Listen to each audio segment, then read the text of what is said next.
house is burning, but we're still sitting in the glow. Phones charged, lights on, pretending we don't know. But the forest is silent, the river's running low, and the flame on our plates is the strongest fire we throw. Put out the fire, put out the fire. Echoes and rise, this is your hour. 7 boundaries broken, the earth pushed past the line. Climate, land, species, fresh water, chemicals, nutrients, oceans in decline. Not danger, disaster in real time.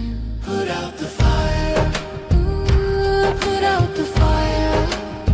Metaphorians rise, this is your power. And here in India, one truth stands the same. Milk is not just milk, dairy feeds the flame. Cows and methane, fields and forests turn to grain.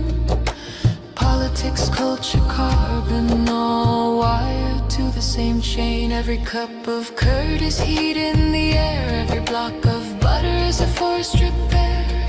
It's not a small habit, it's a planetary affair. Put out the fire, put out the fire. Echoes and rise, this is our hour. Energy fixes half the hurt, Dr. Rao made that clear. But food fixes the other half, the half that's burning here. Change the plate, change the land, change the future's atmosphere. Put out the fire, put out the fire. Metaphorians unite, this is your choir. Every millet, every fruit, every sapseed, every bean is water on the wildfire of a world we've never seen. Every oil-free bite is a river turning clean. This is not perfection, it's direction. Not pressure, but protection. A week of choices can cool a generation. A company's courage can ignite a nation. Put out the fire, put out the fire. Echoes and rise, this is your hour. Metaphorians unite, Metaphorians ignite, sharing love in the metazone, light in the path to a cooler home. Put out the fire, put out the fire. Together we rise, together we inspire.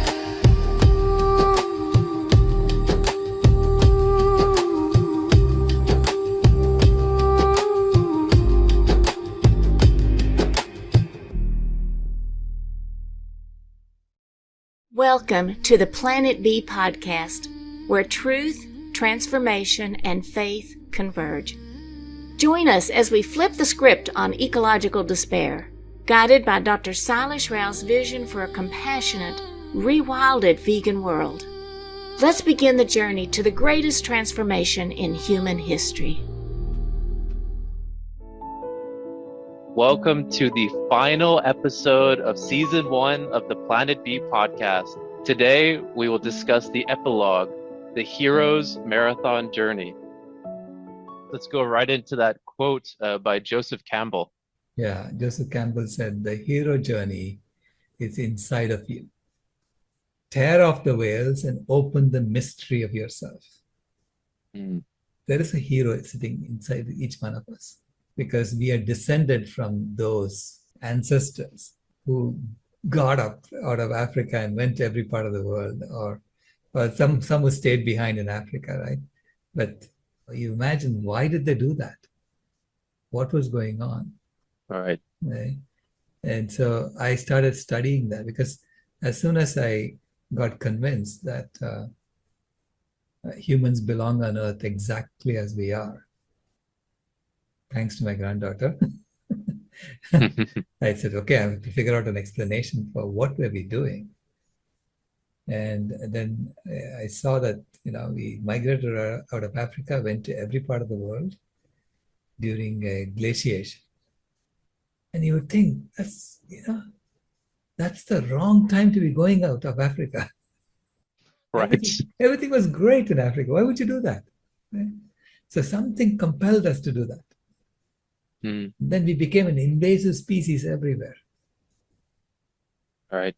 We were quite aggressive. We were killing other species too. We caused a small extinction event during the ice ages, during the glaciation also.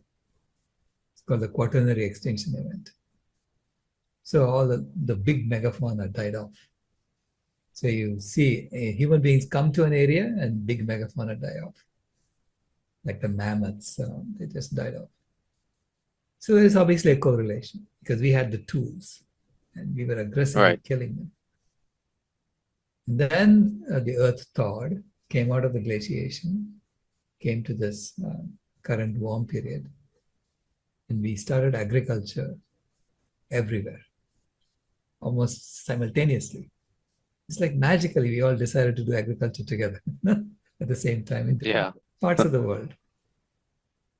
And it may be, as you said, it may be just that people were tired of chasing after animals and killing them. They said, let's just grow the same plants. We know how to grow plants. We know that, you can just drop seeds. And so maybe that's why we all started agriculture at the same time, because it was a warm period and we wanted to have ready access to food. And that magically heated the climate, right? We didn't know this, but it heated the climate. It prevented the Earth from going back to another glaciation. And then we, as human beings, we started developing more and more powerful technologies. And finally, we have now overheated the planet. And in the process of overheating the planet, we developed the technologies that will tell us that you're overheating. Right? Yes. You can now have thermometers that measure this. They tell you exactly what's going on, that you're overheating and that you're causing problems to the life support systems of the planet.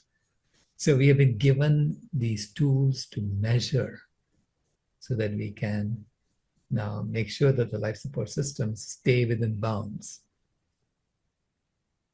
It's perfect. Right? To me, it's like it's the perfect hero's journey that started 50,000 years ago. So if you think about it, there's something that started 50,000 years ago that you need to now stabilize and continue forever. So you're carrying on the work of your ancestors that was started 50,000 years ago. Okay? So we have the fork in the road now. Either we finish their job, meaning stabilize the climate and maintain it forever, or we take a detour and go to McDonald's right? Because a clown is enticing us to come in and then get killed. Oh, dear. There's not much of a choice there. Right? I really think that we need to make that turn and stabilize the climate. And so this is why I say that, if we calculate 50,000 years and then maybe we have a couple of years left to do the turn, it's like, in terms of the marathon, it's like we have already finished 26.197 miles out of a 26.2 mile marathon. We only have 14 feet to the finish line. And would you, having run almost the entire marathon with only 14 feet to the finish line, would you take a detour? No one would do that. No one would do that, right? So that's why it's absolutely inevitable that we are going to complete that. We're going to finish the job that our ancestors started. stabilize the life support systems, not just the climate, and maintain it forever. All right.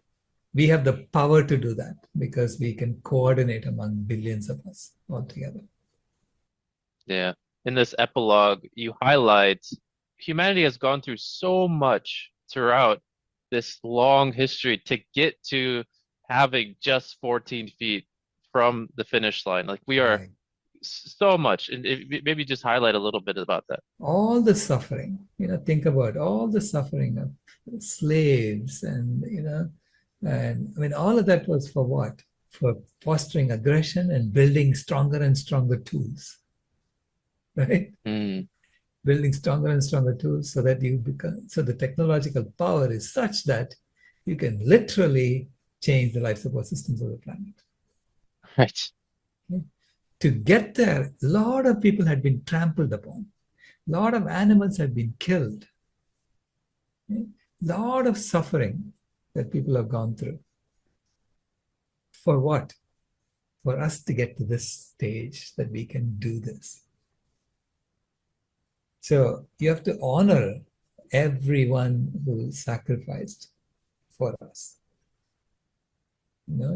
Because it is their dream too that you're fulfilling. Right. So I feel like, I feel this tremendous sense of responsibility that we have to make this happen. And on behalf of all my ancestors, all of our ancestors, ultimately, look, all of us came from the same 100 to 200 people 70,000 years ago. We know that our genes kind of converge if you go back 7,000 years to about 100 people. And if you look at the mitochondria of every human being, we have the same common mother roughly 200,000 years ago. Okay, so we are all family. And this project of restoring the life support systems of the planet, the family comes back together. That's the beauty of it. 8 billion strong family reunion. Literally, that's what it is. And if you think about the suffering of all the animals, we are now, transitioning to a phase where we will be serving the animals, not chopping their heads off and serving it to each other on platters. Literally serving them, bringing them back. And so for them, all that suffering for the last 10,000 years or even longer will be worth it. So to me, it's a realization of everyone's fantasy. Yeah. And then you highlight that. You highlight in the epilogue that the power to make the change, it's simply in our hands. Yeah, the power is in your hands. And then I have this reversible poem there, similar to the reversible poem on the cover of the book. And it's something that Ray Kowalczyk wrote. It says, veganism is essential to a safe living space for humanity. And we don't believe anyone who says that culture and traditions are more important than the environment. Because the reality is, our relationships with animals matter. So don't tell us that we have run out of solutions. And on Planet A, we have been reading this from the bottom up. When you read it from the bottom up, it says, we have run out of solutions. So don't tell us that our relationship with animals matter. Because the reality is that culture and traditions are more important than the environment. And we don't believe anyone who says that veganism is essential to a safe living space for humanity. Yeah. What that shows so straight at someone is how a message based on how it's written can be portrayed in two different ways. The same words you got, Right. And you got completely different meanings out of those words. And we have been given, the same ingredients to put this thing together with, right? What you make out of it is up to you. Right. And we can forge ahead with a path that will heal everybody. And with the same technology, you can create a complete mess. Yeah. It's up to us. Yeah. And I love you. You've said this a couple times throughout the podcast, but she's truly calling us back to her. Right. Dr. Rao, it goes right into the next question I have is, why is 2026 such a critical time to share this message? It's very urgent that we do it as soon as possible, because everything is going in the wrong direction fast. So we don't have much time, I feel, to turn it around before it's too late. So the sooner the better. If he had done it in 2025, I would have been happier. But let's get to work. Let's create this world of Planet B. So please, if you don't mind, share what is next. What is next? What new thing are you working on? So I'm working on a book called A Guide to Planet B. It's a handbook for jumpstarting the greatest transformation in human history. So it's got sections on how individuals can join Planet B, communities can join Planet B, how institutions can join Planet B, how policymakers can implement Planet B, and then finally it has case studies and tools and so on. So it's got 7 different sections, and hopefully, it covers everything that we need to do. So it will be premiered at the Oxford Literary Festival, and we are going to be using that guide to go and work with the children, so school children in UK, and we'll see how well it does. That's wonderful. And what other projects are you working on? And you mentioned some education projects. You mentioned COP31 as well. Right, yeah. Basically, it all has to do with implementing Planet B, scaling it up as quickly as possible. Fortunately, there are people now who are very interested in trying it out. And so we hope to get some minimum viable experiments going very, very soon. So stay tuned. We are talking to a lot of people about that.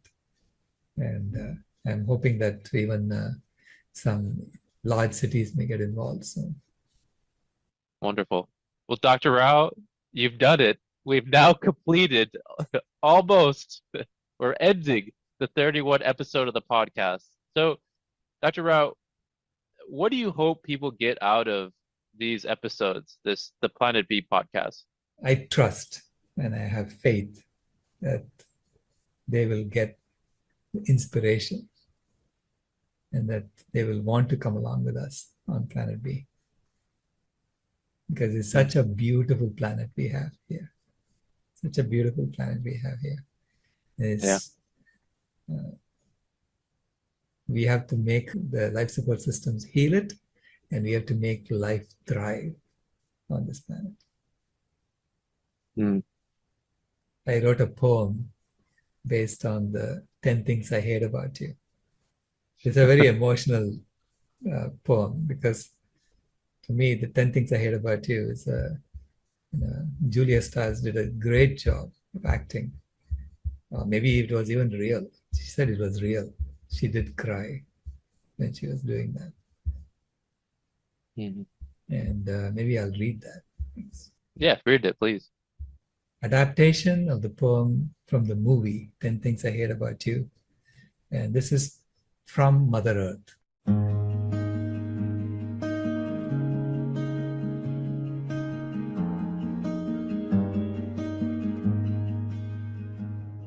I hate the way you poison skies and drain my seas while whispering lies. I hate the way you cut my trees, ignoring birds and bees and breeze. I hate the way you hack away, chasing profit come what may. I hate your thirst for oil and gold, ignoring stories I've long told.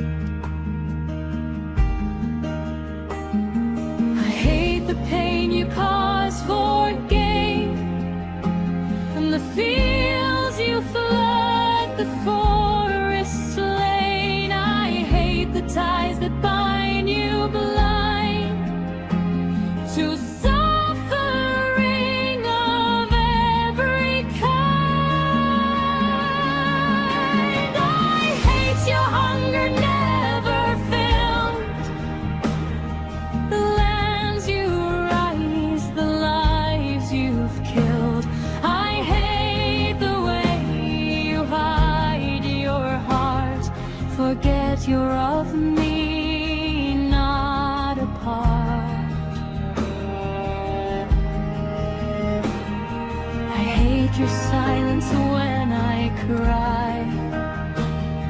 The warming world, the species die, but most of all, I hate that I don't hate you, not even close, not at all.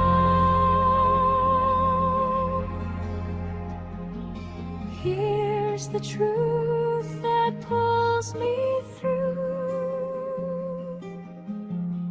I love the spark that still burns in you.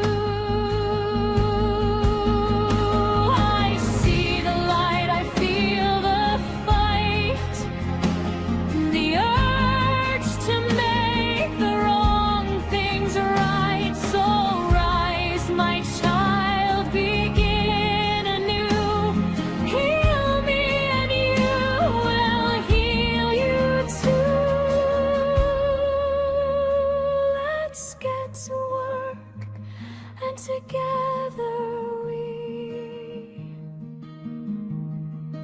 will create the world of planet B.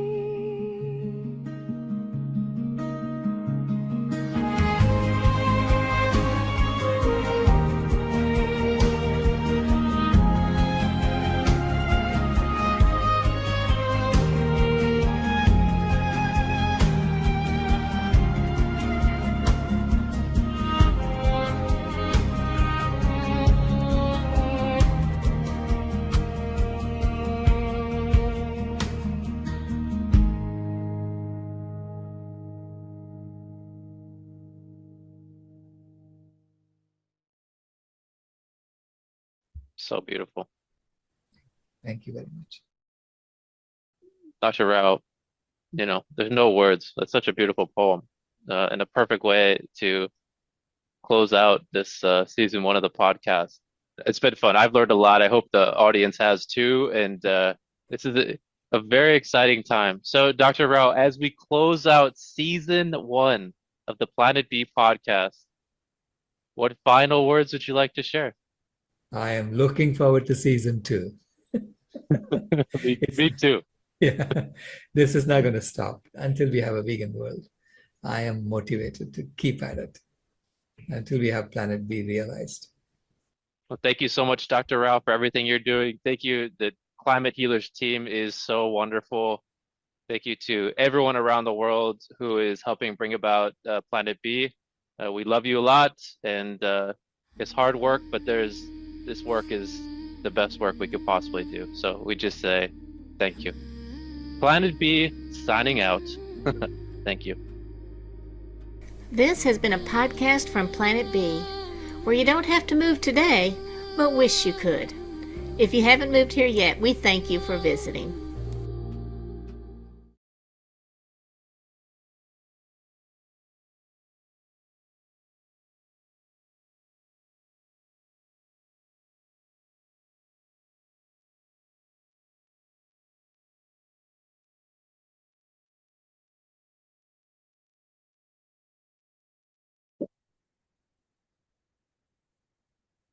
Lovely to see you all. And here we are on Planet B. Dr. Rao will be joining us shortly. His ETA was 11:15. It's now 11:21. So hopefully he'll be here with us in the next couple of minutes. But in the meantime, it was suggested that I say a few words about what we're doing today and tomorrow. So let me begin with saying that today we do have some project reports. We'll be hearing 3 project reports. The first project report will be on Delhi Breathe. The second project report will be on food healers. And the third project report will be on SciSense. So you can look forward to those half-hour reports. And there will be a chance to ask questions of the project lead for each of those three projects. You may have received an email last night, I believe, from Dr. Rao announcing that tomorrow we'll be having an additional session. So it's not over yet. What he said about tomorrow is that today will be our last chance to ask questions of him, and tomorrow is his chance to ask questions of us. So, tomorrow the session will be in the same place at the same time, same link to join us.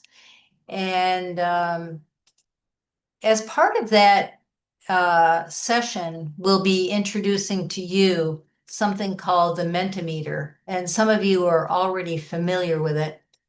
Let me put something in the link about it.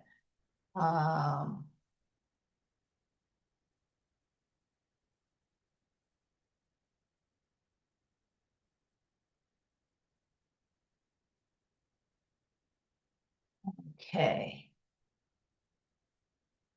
Did I put it in the right group?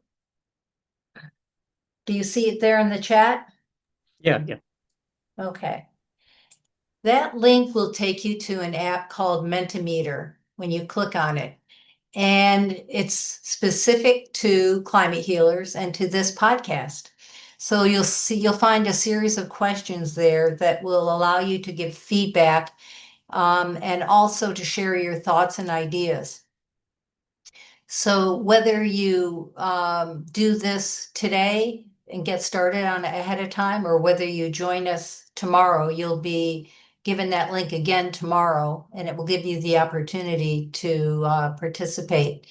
And all of that information will get gathered together in one document, which we'll be using to evaluate this podcast series and make decisions about how we go forward together.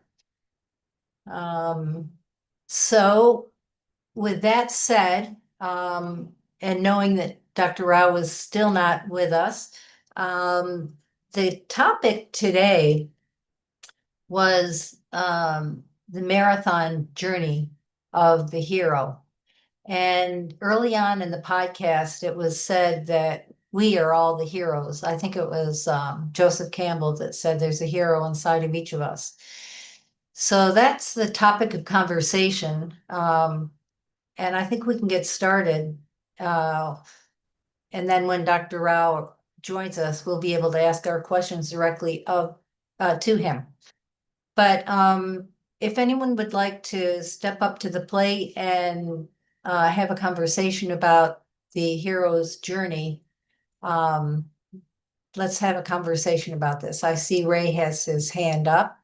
Dr. Sailesh is also here, right on Oh, time. he is. Yeah. Ah, perfect. Okay. So let's spotlight him. Yay, The you hero made is it. here. The hero.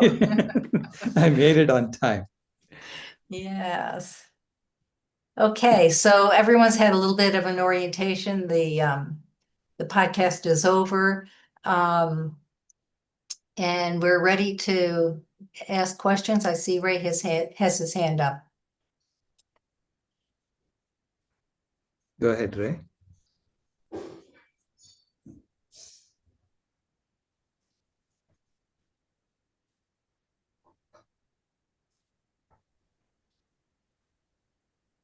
Thank you, Dr. Rao.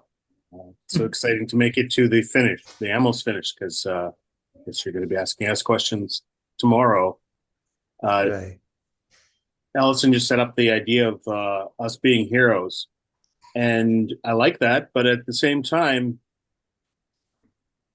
it's the 25th anniversary of the Lord of the Rings trilogy. And I'm thinking of a line from Bilbo Baggins that adventures make us late for dinner. The framing of being a hero is good, but there's a lot of ways that people can get involved without an adventure, right? This doesn't have to be a big embarkment and making us late for dinner. There's lots of ways to be involved that aren't that intensive. So while I like the idea of everybody who wants to be a hero is a pathway and climate healers will help you on your hero's journey. It makes me think that there's ways for everybody to be involved. This is a global movement. We need everybody involved, and I think we've set a doable baseline for everybody who may feel that they're intimidated by becoming an environmentalist, right? Everybody's got an inner environmentalist that prompts us to do things like recycle and maybe use less plastic wrapping, and give ourselves a little bit of a pat on the back. We feel a little bit heroic, but it is a kind of a process to work your way into a lifestyle. And this is a cultural shift. And as I said, it involves everybody. Mm-hmm. So a lot of people resist veganism because it feels like a club. It feels like a community at best and a cult at worst. A lot of people reject the idea of I need a new identity. They may identify strongly as a Christian or an environmentalist who pursues renewable energy, right? The classic environmentalism that's where there's a prescription of how you behave as a carbon warrior. And I just wanted to talk about that a little bit, about how there will be, I hate to use military examples, but there's the frontline soldiers that are landing on the beach, and then there's the people who are supporting from home. And they may have full-time jobs. They may feel that they don't have time to engage. They're not here right now in our conference, and they may absorb little bits here and there. And also, it's good for them to know what all the projects are. We've participated in the podcast, but the vegan convergence of the people has morphed into something that is now a series of projects that we want to support. And some of them will resonate strongly with people and say, this is the kind of hero's path that I want to take. So I'll open up a few things there. Pick up anything I've laid out. Yeah. No, it's a journey that we are all on, but a lot of people are kind of, it's like the emperor's new clothes. Everyone is pretending that planet A is going to last forever. Even though everyone knows it's not going to last forever. Everyone knows that there are so many, it's not just environmental issues. There are geopolitical issues. There are all kinds of issues happening now. So it's chaos.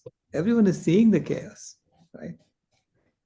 And we're all involved in a system. Like, as soon as we get politically involved in something, there's a system that is probably adjacent. All of these are kind of interconnected, and we change our values on one topic, like war and peace, or democracy and freedom, and these are all related.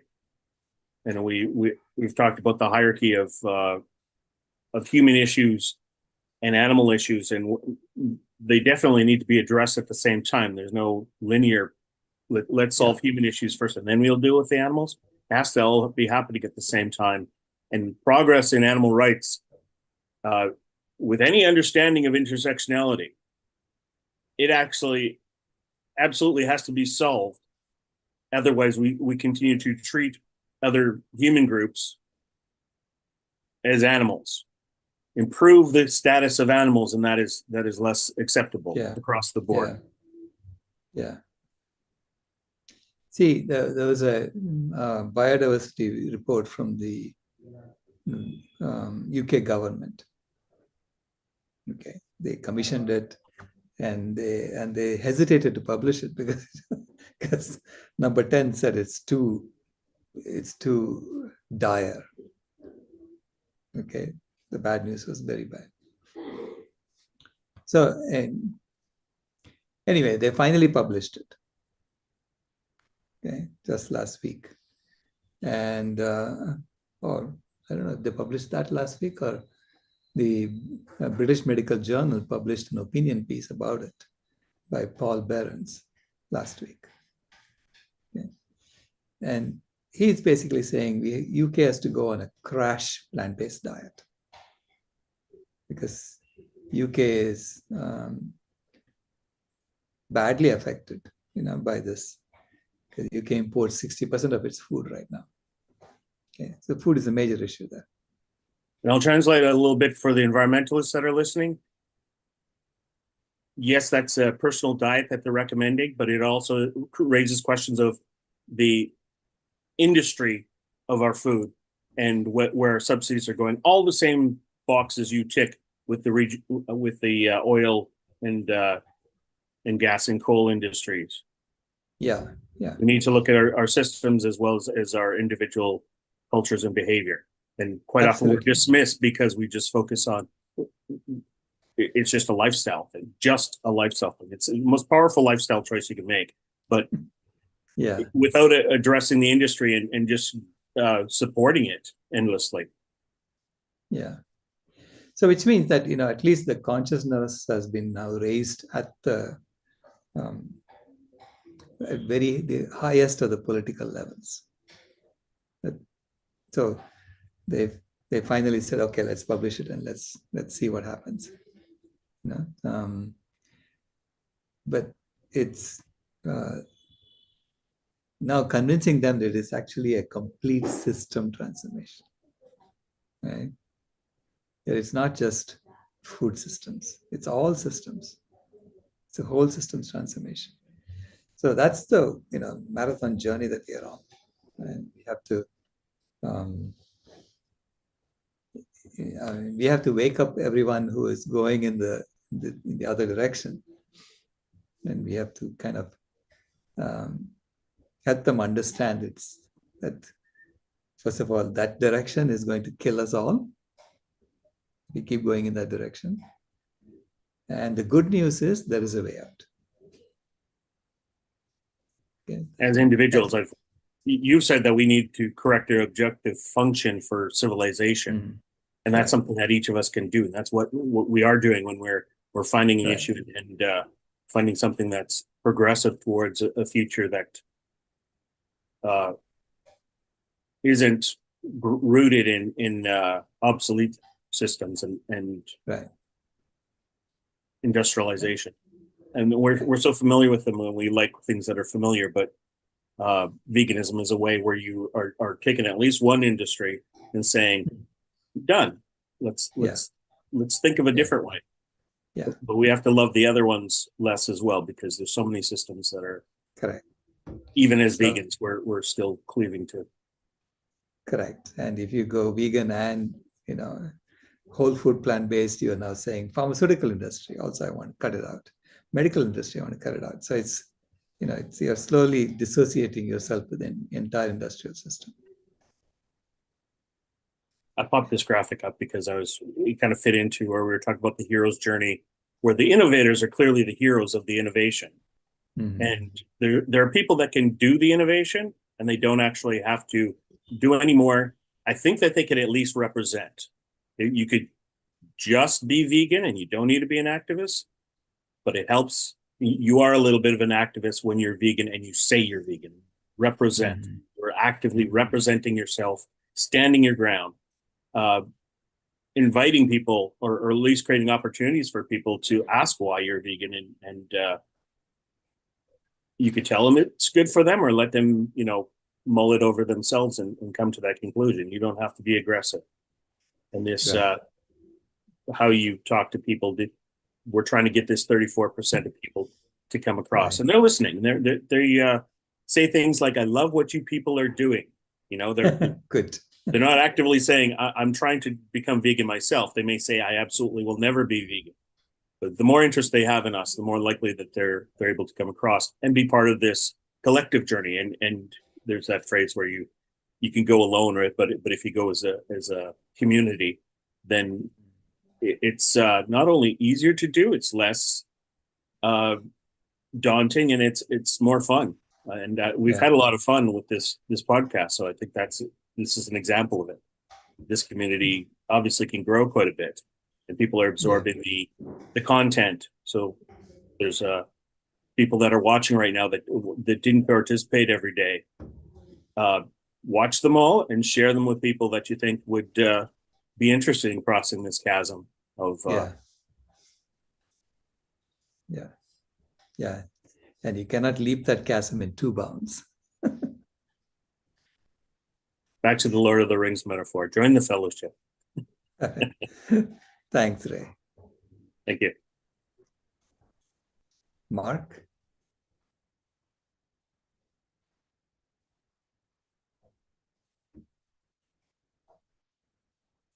Okay, there we go. So I love the hero's journey a lot. I'm so happy I heard that coming in. I tried to make it to more of the podcasts and the sessions this month, but I wasn't prepared for it to be like we changed the form of it, which I think was cool. And I was very happy to make my presentation on the 24th, a couple of days ago, a week ago. In terms of the hero's journey, if we're going to go in that direction, that's where, I started my journey with activism, and we started teaching kids that in university. And the monomyth of Joseph Campbell is very well known, and it's very well critiqued too. It's very, and in the beginning, Joseph Campbell said it was only for men. There was only heroes, not heroines. And that's another sort of thing we have to get over. But overall, the archetype is real. He studied 500 myths of history, and they all had the same pattern, the good ones anyway. And I want to say, if we're going to apply that to this movement, which I think we should, because we actually do need to do something heroic if the data is right, we have to look like heroes, though.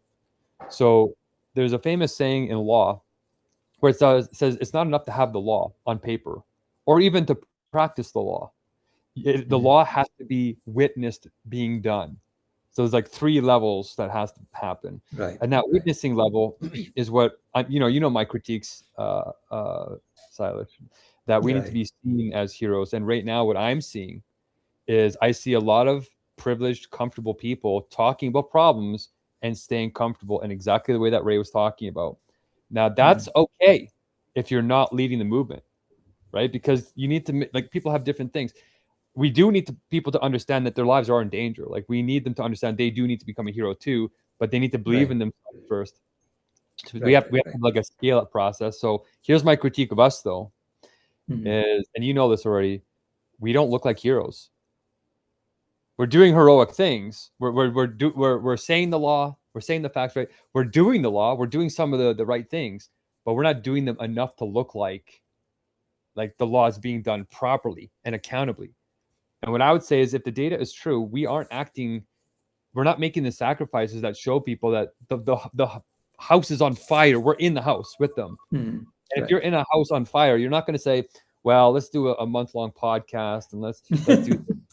You're going to be like, you're going to be out doing hunger strikes with me, like risking your life for your children and your nieces and your nephew. Do Gandhi level stuff. Do Abraham Lincoln, Martin Luther King, Jesus Christ, like Prophet Muhammad. Those guys were setting the example of what real heroship means. And it's because they were taking risks that people could not deny. Like, they would, if Prophet Muhammad came out of this cave, peace be upon him, he came out of the cave and he said, hey, I'm talking to this angel Gabriel, and we have to bring God to earth. Most people would be like, you're crazy, and shut you out. But he risked his life for 10 years straight. He didn't have any power for 10 years straight. And in the Bhagavad Gita, right, this is the whole the whole story is they're in war, and they have to am I thinking of the right one? They have to go through war, and they have to make this somehow meaningful by addressing the sacrifices in a different way. And they have to go through with it. That's the thing, is they're spiritual, but they have to go through with this horrible thing, this sacrifice, this risk. And every good hero's journey has that, because you have to get out of the first stage of the story arc, right? You have to get out of the Shire. Like, Frodo didn't want to leave the Shire. They were comfortable little hobbits, right? They had tons of good friends, and they had to get out of their comfort zone for real and start going to Mordor. And they had to go through the road of trials where they got mad at each other. They almost abandoned each other. Sam almost, they fought spiders. Like, it's not like you sit back and the TV screen is there and you're here.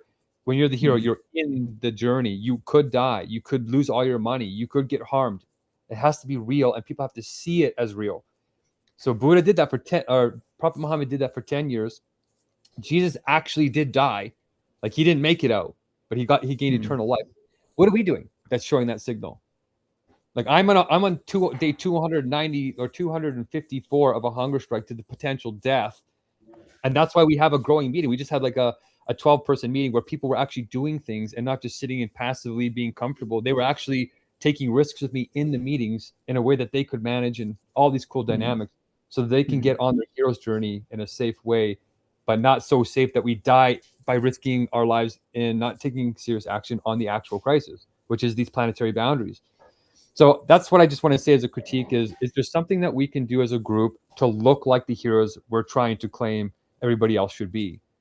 And I'm saying I feel like I'm living that standard, not to be pompous, but it really is scary to be out here not eating for, I think I went almost 20 days before my last meal, right? And people came and did the blessings and stuff for free, all the stuff for free, because they knew that I wasn't sitting back comfortable. If they're like, oh, that guy's sitting back comfortable, they're not going to come and risk, not being paid to come and do this crazy training. They're coming because they're like, this guy, even if he's wrong, has a good heart. And you know what? I don't want to see that guy suffer, even if he has a mental illness or there's something wrong with him. I just don't want to see a person with a good heart suffer. Yeah. And that is what gets people going in the beginning when they don't understand what the hero sees. So I just want to encourage us. What are we going to do to hear the call? I'm giving you a call right now, personally, Sailesh. If you're going to lead us, you have to rise up to that step. So don't deny the call. And then you have to get out of the Shire. And what are you going to do to lead us out of the Shire, but not kill us right away? What's the road of trials? Those are our strength. So thank you. Thank you, Mark. I hear you, and I'm taking it under advisement, definitely. Okay. Toby.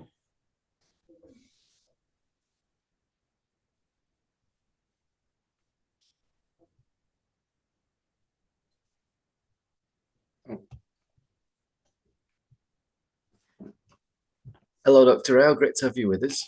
It's a great month, and I think we've all learned quite a lot. I was thinking about last night, going back to the Ice Age, the Great Ice Age that we're in, and thinking about when we're looking at CO2, counting like the heating that we're experiencing today. We're looking back usually from 1750, but what is the what is it? We say like 2.5 or 1.5, sorry, today of heating we've created something like that. But then what about the natural trend of the glaciation? Like why do we go from there? Like what if we weren't here, we didn't create any effect? Surely we'd want to go off that baseline first to know what kind of effect we've actually created. So, you mean if we hadn't done this, we'd be in glaciation?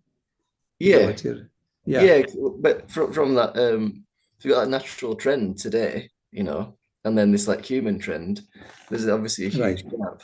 So what is the increase in temperature we've created from that?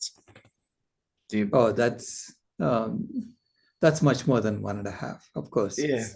Probably more like 3.5, something like that. Oh, right. Okay. Yeah.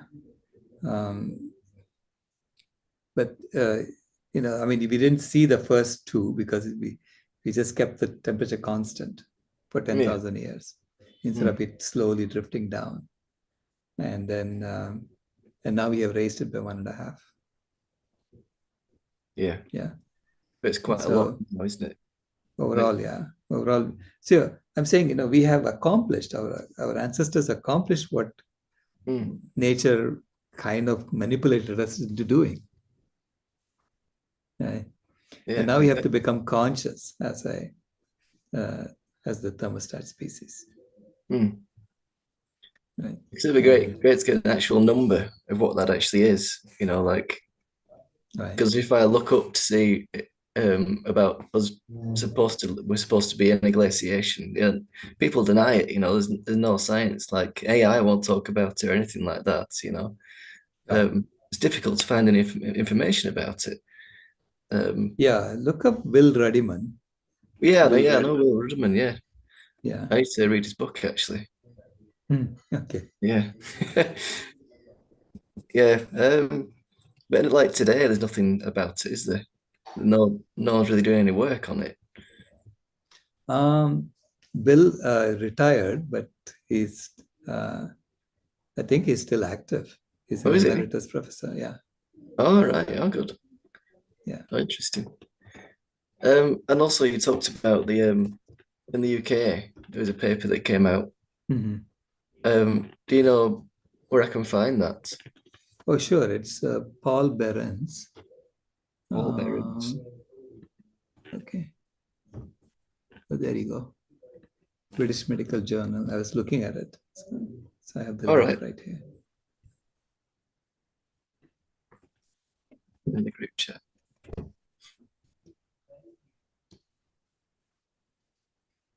Great, thanks for that. Sure thing. That'll be interesting. Well, I've lost you now. I mean, we're writing papers, and I mean, this paper at least it highlights the plant-based diet solution. Mm. So that's another person who is supporting us in that sense.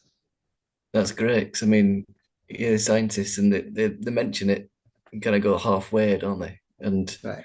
it's really like they're not serious enough, even though they sound like they are when they're talking, but when their actual information isn't, it's half serious. So, Right. yeah, but it's just going out and being that all different aspects we can to make this movement bigger, and Right. like Mark was saying, like to want to get out there and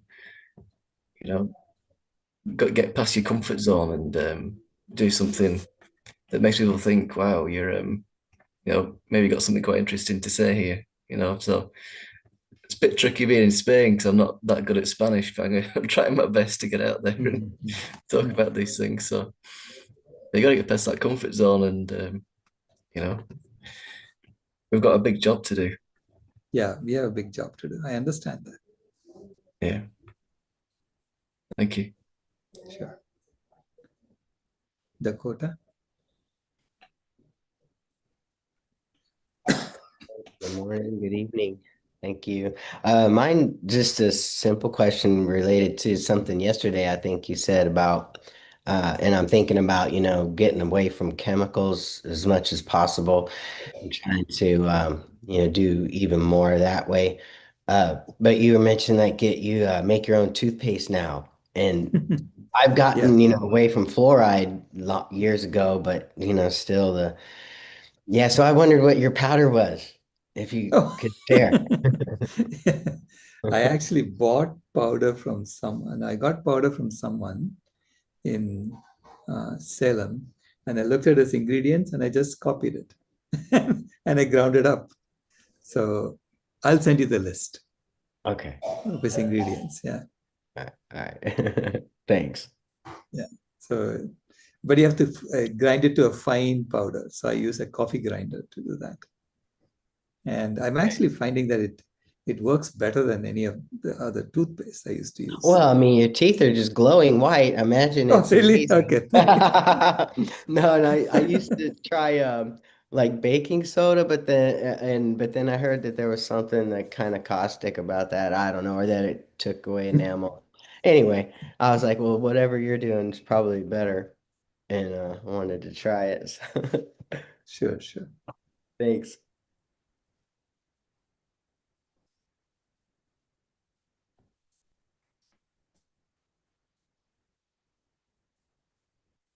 Go ahead, Brittany. So when you look at the hero's journey, there's a diagram where it's a circle. And I was kind of wondering because I didn't actually see it in your presentation. But I'm just wondering whereabouts on the hero's journey are we at collectively as a society?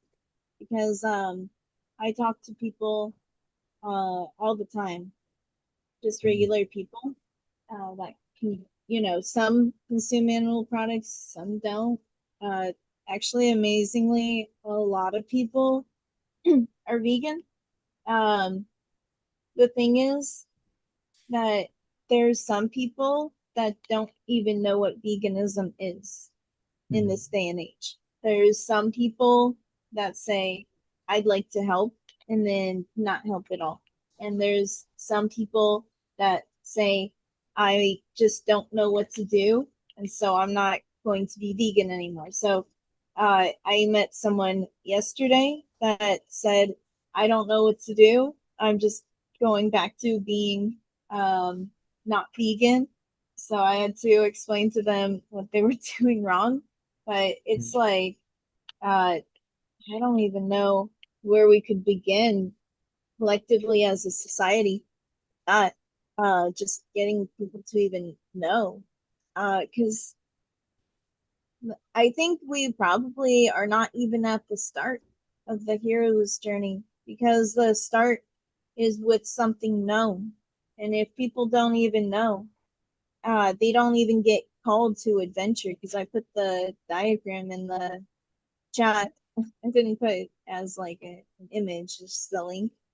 But the first step is on where something's known, and then the first step's the call to adventure.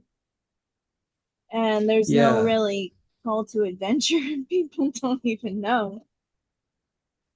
No, I mean, I am imagining that our ancestors, when they got up out of Africa and migrated to every part of the world, they were setting out to do something.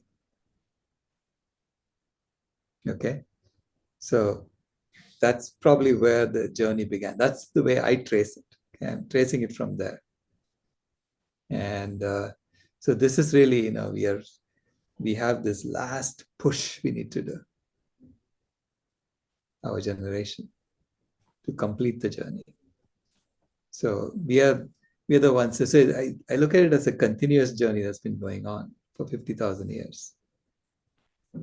And not only our ancestors, but they partnered with wolves and went together. So they were also part of the same hero's journey. So the animals are part of this too. So now we have to, the final obstacle is where we are at. That's the way I see it. The final major obstacle seems insurmountable, and we have to figure out how to get through it. Yeah, it's really hard when you're one person against over 8 billion people. When I was 20, the world's population increased by 1/3. That was 2.5 billion people. And, I was born at a time where all the world wars were ended.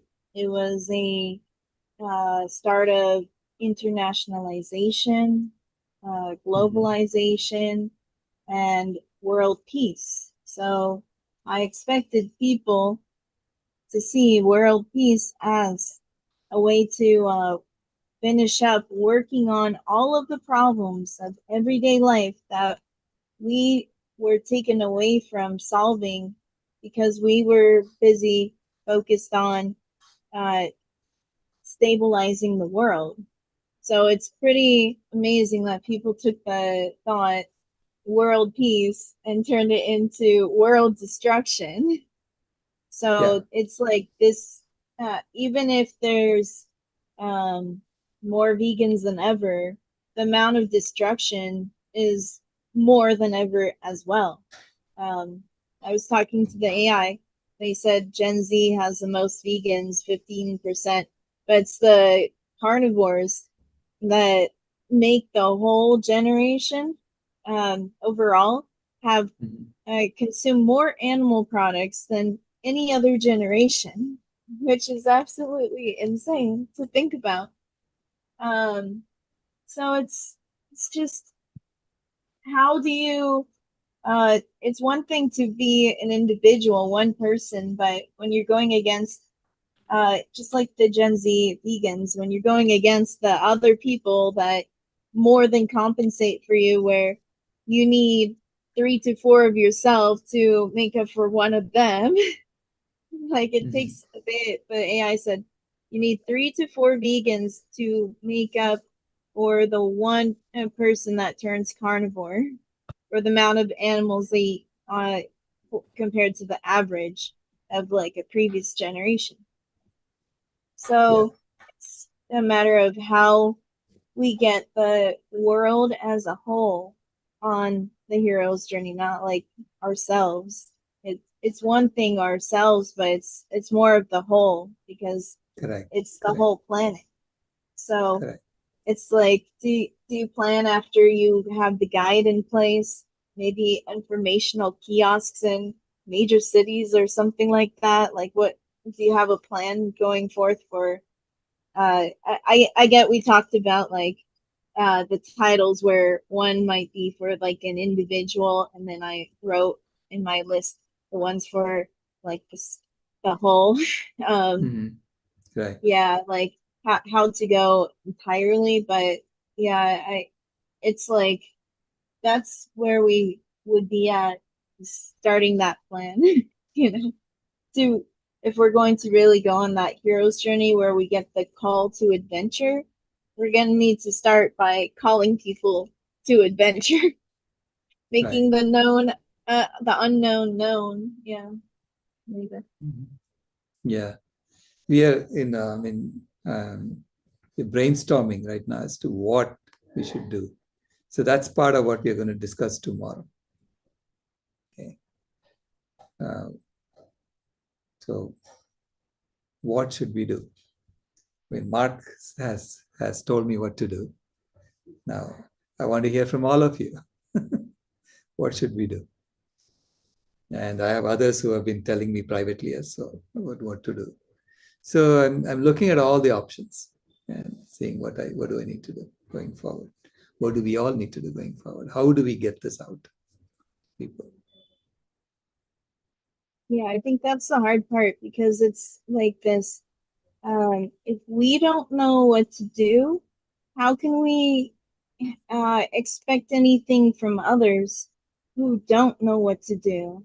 So I know what everybody should be doing. Okay, that's no question. but I don't know how to get them to do it. That's how do you persuade people to do it, right? But that's the thing. It is a level of being not knowing. So it's like,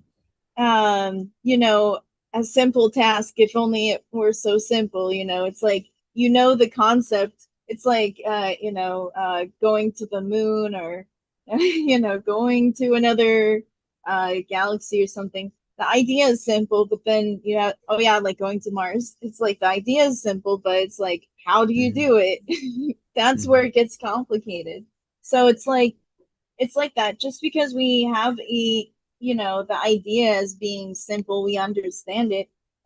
When you get into the complexities, the nuances are all the parts that we don't know about. Like while I watch the podcast, I'm busy trying to learn myself, because I don't even know. I'm building all of these databases and knowledge, because you were talking about education, but it's not education where it starts. It starts with knowledge. You can't teach people anything if you don't even know what to teach. So I build the knowledge, but it's because I don't know. And the more that I go into finding out, the more I see how little I know, which is really crazy. So it's like that.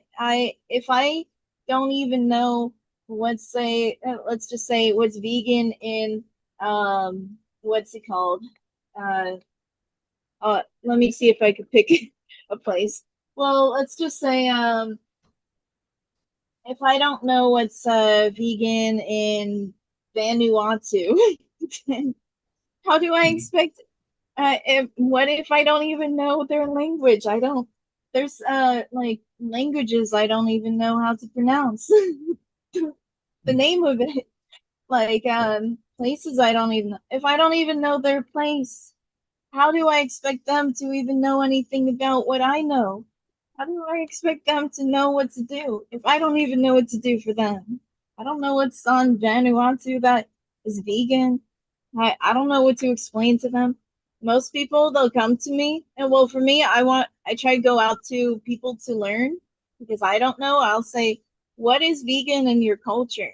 And they come back to me. They say, I don't know what's vegan in my culture. I don't even know my culture. You tell me. And I'm the one asking them. It's like the blind leading the blind. It's like, how do we even get anywhere if none of us know what we're doing? We all want this, but we don't even know how. And we expect everyone without being able to do. So I believe it starts with us. If we don't know, then we can't help anyone. So I'm glad that we have the podcast where we're trying to find out. But I don't believe that we should have any expectation at all for anyone as to being able to do anything. If we don't even know how to do anything ourselves, we're starting from scratch. I mean, I'm not claiming that at all. I'm not saying yeah. we are completely blind, we don't know anything, I'm not saying that at all. Okay. Oh no, I'm saying it. I'm yeah. saying that it's like the blind leading the blind. No, Right. you're the one that's saying we got to go vegan, but it's like this is what we need to do. It's going to cause a planetary upending and like planetary ending and everything. But it's like I personally can't. Not you. I'm saying me. I can't go with the expectation that someone is going to have to participate when I don't even know how they can. If I have an expectation for them without being able to make it possible for them, then how can I expect anything from them if I can't even expect anything from me? If I don't know.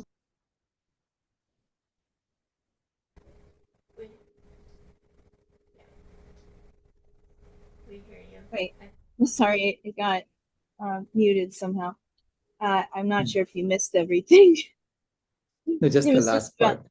But yeah. I hear you. But again, I want you to understand that this is a lot of the cultures were originally plant-based, okay, fundamentally plant-based, and they got colonized and acculturated into doing these things. So it's about returning back to our base. That's what I tell people in India. You got colonized, okay, but your food is what? Roti sabji, dal chawal, idli sambar, this is all fundamentally healthy and vegan. And someone came along and told you, no, it's not healthy. You're not getting any protein. You need to eat this. And we went along with that. Instead of saying, hello, let's look at the data.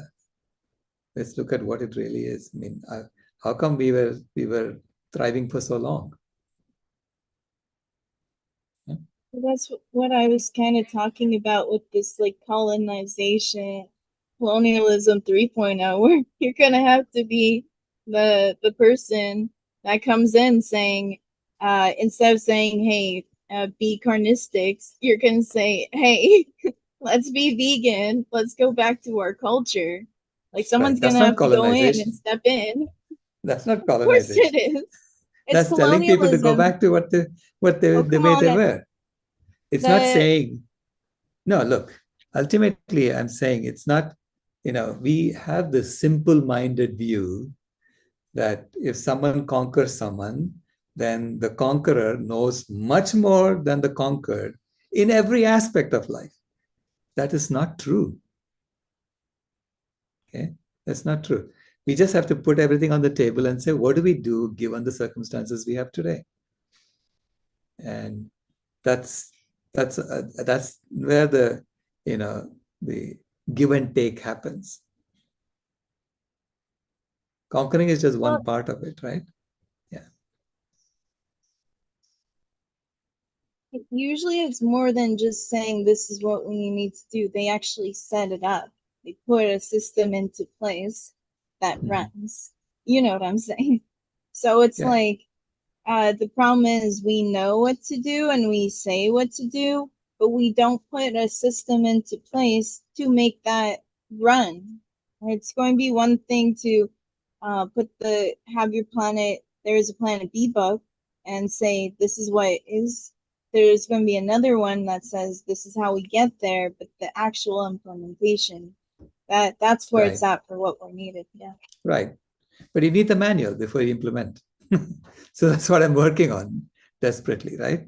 So I'm saying, okay, initially we had, it was a systematic analysis. And so we wrote about why we have to do this and what we do, what we need to do. So now we understand the scope of it. And now I'm writing about how to do it. So until that manual is out, I can't go around saying, how come we haven't implemented it? So, I'm doing my job right now. I'm just doing my job of getting it out, and then we'll figure out how to blast it into the consciousness of people. That's what we need to do. Right? Yeah, I'm really glad that you're doing all that. I'm not like against it. I'm just saying that it's going to be kind of hard because I've been was raised in the chat saying, well, you need to, oh no, Mark, he was like, you got to, stand out, be a leader. I've done that my whole life. I was first place in so much, and I was the leader top, and everyone put me as leader, but it's not like people would listen or try or help. So they realized that it's not about being at the top, the best. It's about convincing the masses. So yeah, I agree. You don't have to be the best. You don't have to know everything in order to do everything. But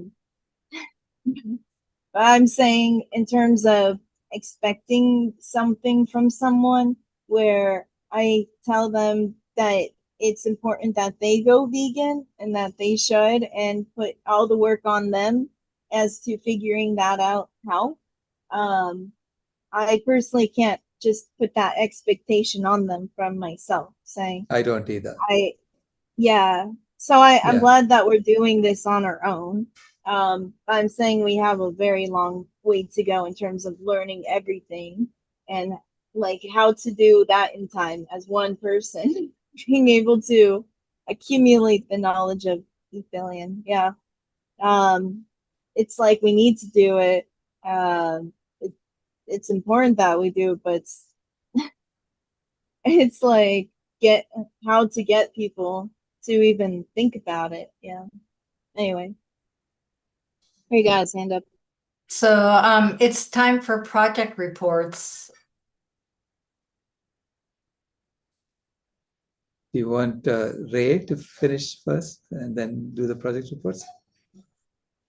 If he can keep it, if it's a short question, then I think we could do that, because we have 3 people lined up. So, all right. It was a quick comment, because it was just something that occurred to me because we were talking about the hero's journey and trying to get people to join the adventure. I have ranted in this space about the climate heroes failing in their adventure because they are following the wrong path. And maybe there's a role in that. You say that all these roles that we take are serving a purpose. And because they also evoke the Lord of the Rings. There's a first part of the journey that came from Hobbiton to Rivendell, and then other people got involved. Then there was a Fellowship of 9 opposing the 9, clearly evil, but there were elements of evil even within the Fellowship itself. I'm referring specifically to Boromir. I'm not going to get into it, but there's a little character arc that illustrates people who had the wrong ideas, but eventually in the end got the light and performed a function that was actually critical for the Fellowship itself was broken, but it needed to be broken at that point. So that's a little something for Lord of the Rings people, but I think that we need to hold the heroes' feet to the fire. It is now time to stop the silly politics that is keeping animal agriculture solutions out of the the protected Right. space of industrialists.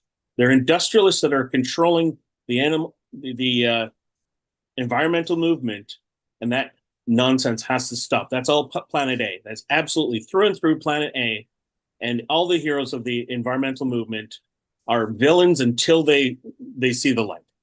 There, it's my little speech. Thanks, Ray. Sorry, Alison, go ahead. Okay, I'd like to get started with our project reports. Our first project report is the Delhi Breathe project. And so I'd like to bring Ken up.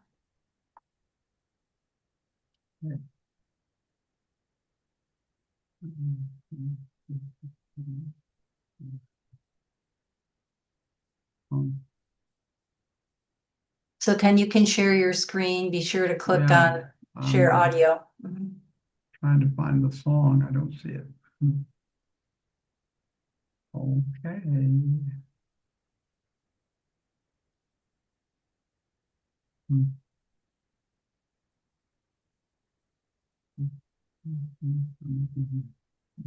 Yeah. Okay.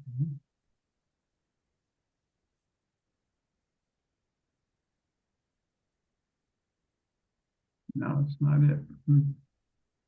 Well, okay. Sorry about that.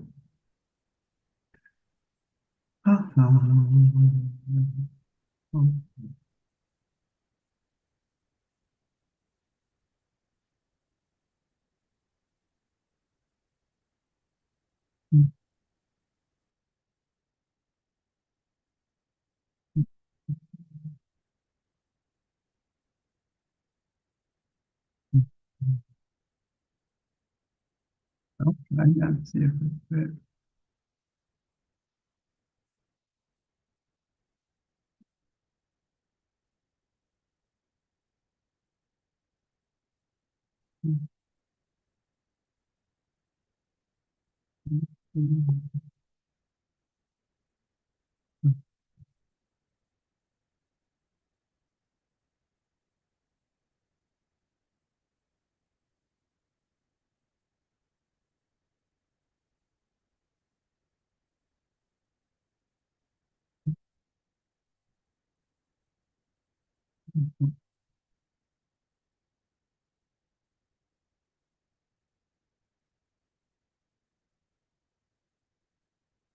Sorry for the delay.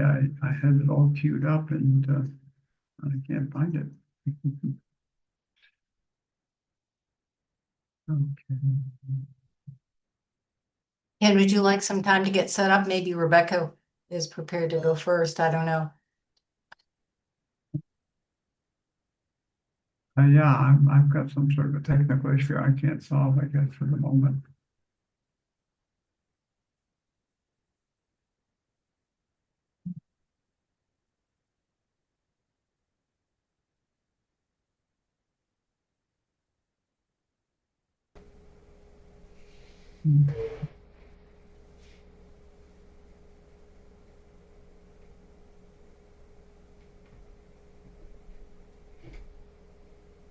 Rebecca, would you like to proceed and while Ken gets his presentation lined up? Yes, I would be glad to. The only thing is, I'm with Ken. I've got technical things too. Okay. So, but I'll be glad to. Mine can be short. Okay, let me spotlight you.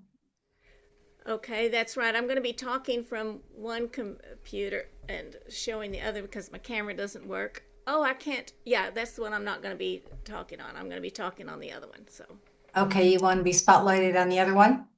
No, let's see. You got me spotlighted just right, but my voice is coming from the other one. Oh, well, we hear you fine. Okay, that's good. Mm-hmm. Okay, so hello everyone. I'm Rebecca Allen, and I'm going to give you an update on what's been going on since our November meeting. Food Healers is first. I'll tell you a little bit about it. Food Healers supplies free and healthy food to groups, communities, churches, even friends, but it's free and it's open to anyone. So those are kind of the qualifications for it. And what we have had is this started in, I think it was 2019, might have been later, but anyway, we had one big Food Healers Day, and oh my gosh, we had so many people fed from around the world, and some have continued that feeding of people.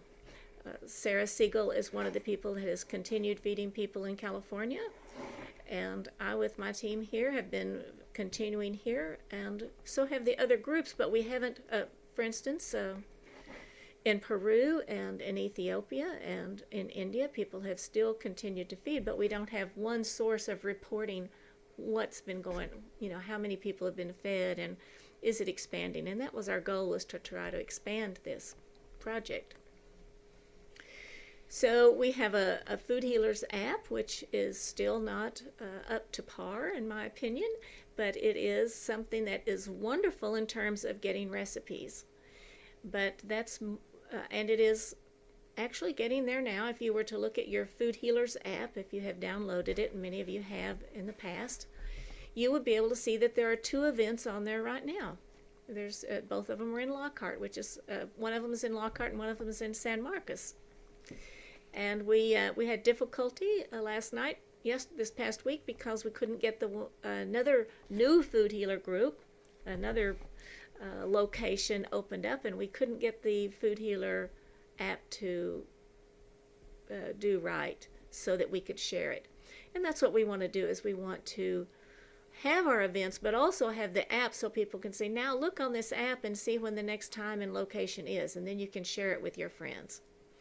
So if you look on there, you will see those 2 events. One is called the Vegan Friendlies, and one is called SMOOF, which is the San Marcos Unitarian Universalist Fellowship.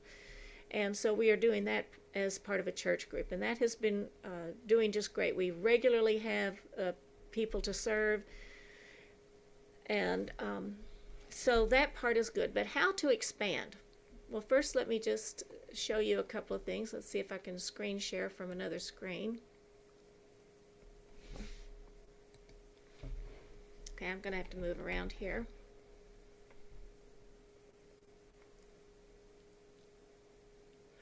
Okay, so these are the only groups that I have listed right now. Feed and Clothing from Skid Row, and that is from Sarah Siegel in California. And she will be able to, if she's here today, she will be able to tell us a little bit more about that group. But they serve, since November, about 200 every month. And so that is fantastic. I don't know if that's an increase from November. In Food Healers, we have served about 100 people. It's usually about 30 to 40 people each month. And Vegan Friendlies, that's up and down. And sometimes we have served not particularly healthy food, but it has all been plant-based food. So we'll have muffins, but we didn't add sugar, So anyway, and then we have Ethiopia. I'm going to skip one for a minute, and that is an on-again, off-in. That depends on donations, and that is, you can look at on Facebook, Food Healers Ethiopia, and you will see just recently, due to donations, what they've been able to do. And theirs has modified a little bit. Sometimes they'll serve groups of people food, but mostly they're getting big bags of food for their communities, and that is still ongoing. And then Ogalis Cumanis Veganis, I don't know how many people they serve. This is one of the things that we need in our group. The Food Healers group is someone who can keep track of it until we can get it on the app where people can report. Oh, immediately, we finished serving in San Marcos, so let's put, there were 45 people here. We had 6 volunteers, and have it in there so we can kind of keep track. The next thing is, let's see, to go over here. I will tell you that we did have a meeting. I'll stop share for a minute. We did have one meeting since November, and that was a very good meeting. We had Sailesh and Kelly Kerr and Mike and Amit and Danny, and I'm leaving off some people. sorry about that. And oh gosh, there's some other people. So we had a very good meeting determining what we need. And one of the things is that we have a Food Healers website, but it points to Food Healers Day. So what was recommended was that we have a subset, another place, a finder that can go to a Food Healers information, go to the Find the Food Healers app. But what we need is a programmer. And what we have, and I had hoped that we would have, is somebody who already on the team who could do that, but that person has been pulled in many directions and barely has time to sleep. So we do need a full-time vegan programmer who can help us with this. That's where our need still is. The other thing is that I'm a person who has done Excel, but I have not done Gantt charts, and that was one of the other things that Krishna came up with, and I think it's a great idea that we have a Gantt chart. And so that is where, let's see if that is sharing now. So Krishna came up with that idea, and I think it's great. And the idea is to list all of the things that need to be done so people can sign on to them. But also, like me, other people who are not familiar with them might need to know how to use the Gantt chart. So here are a list of some of the things that need to be done that are not done. We did have one meeting. We have Kelly, who volunteered to maintain the recipes. If somebody has another recipe or if something needs to be changed, we can. She has volunteered to do that, depending on her time also. Show the team how to update the chart.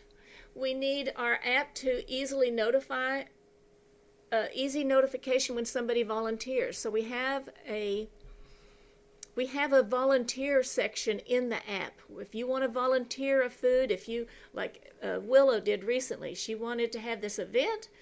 She signed in, she put the name and date and number of volunteers needed and everything, but we had a timing issue.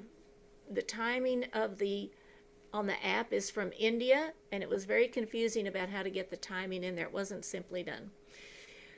So when somebody does volunteer, it would be nice to have a dot or something to come up on the screen so that we can say, oh, somebody's volunteered, quickly, let's go help them. We also need to have some place where if there is an error, someone's having trouble, like I have trouble doing something, then who do we contact? So there's the software developer who's needed. Ahmed has at one point said he would do graphics for us. That is fantastic. We need a flow and dashboard. Let's see, did I miss something? Yeah. We need a volunteer coordinator, somebody who can keep track of the volunteers. It was suggested that at the meeting that we develop a code of conduct so that we know we're not, no, you cannot serve milk. I'm sorry, that's not vegan. That sort of thing in a friendly way. Or maybe, like it's happened in the groups that we've had, somebody brought something and we just said, oh, okay, well, thank you, but from now on, we'll do it this way. So, pointer from Go Dharmic to the Food Healers app, Food Healers website. Without having to log in and install, create a subdomain. These are some of the things that need to be done. And then it was also suggested that it would be lovely if we could have this app available for children, or at least a version of it, or at least we could have the adult version simple enough that the children can use it and find recipes. And there may even be some additions. Of course, there could be some additions that could be added to that. We need these to be translated into Spanish. Here's my lovely partner in working for Food Healers nearby. I'm so fortunate about that. And she speaks Spanish. She's a translator. She does it beautifully. And so we need some materials in Spanish. It would be nice to have a web page in Spanish. So we have a lot of ideas, and still we're in the need area. Now, in terms of reaching out to Uganda and Peru and California and Kenya, there are other places who are doing things, and I just haven't made the time to find out where they are with serving food. I think they're waiting for us to come up with a menu, a background plan. So in terms of the progress that we've made in these 3 months, no, we have not expanded the progress very much. We have one new group that I suspect will do well. It's possible that Willow will be able to tell us a little bit about that, but I have great confidence that that group, I got to deliver some food and the people were wonderful, and I know that will grow. So that is where we are, and I'm open to questions. Let me stop the share screen. Or volunteers.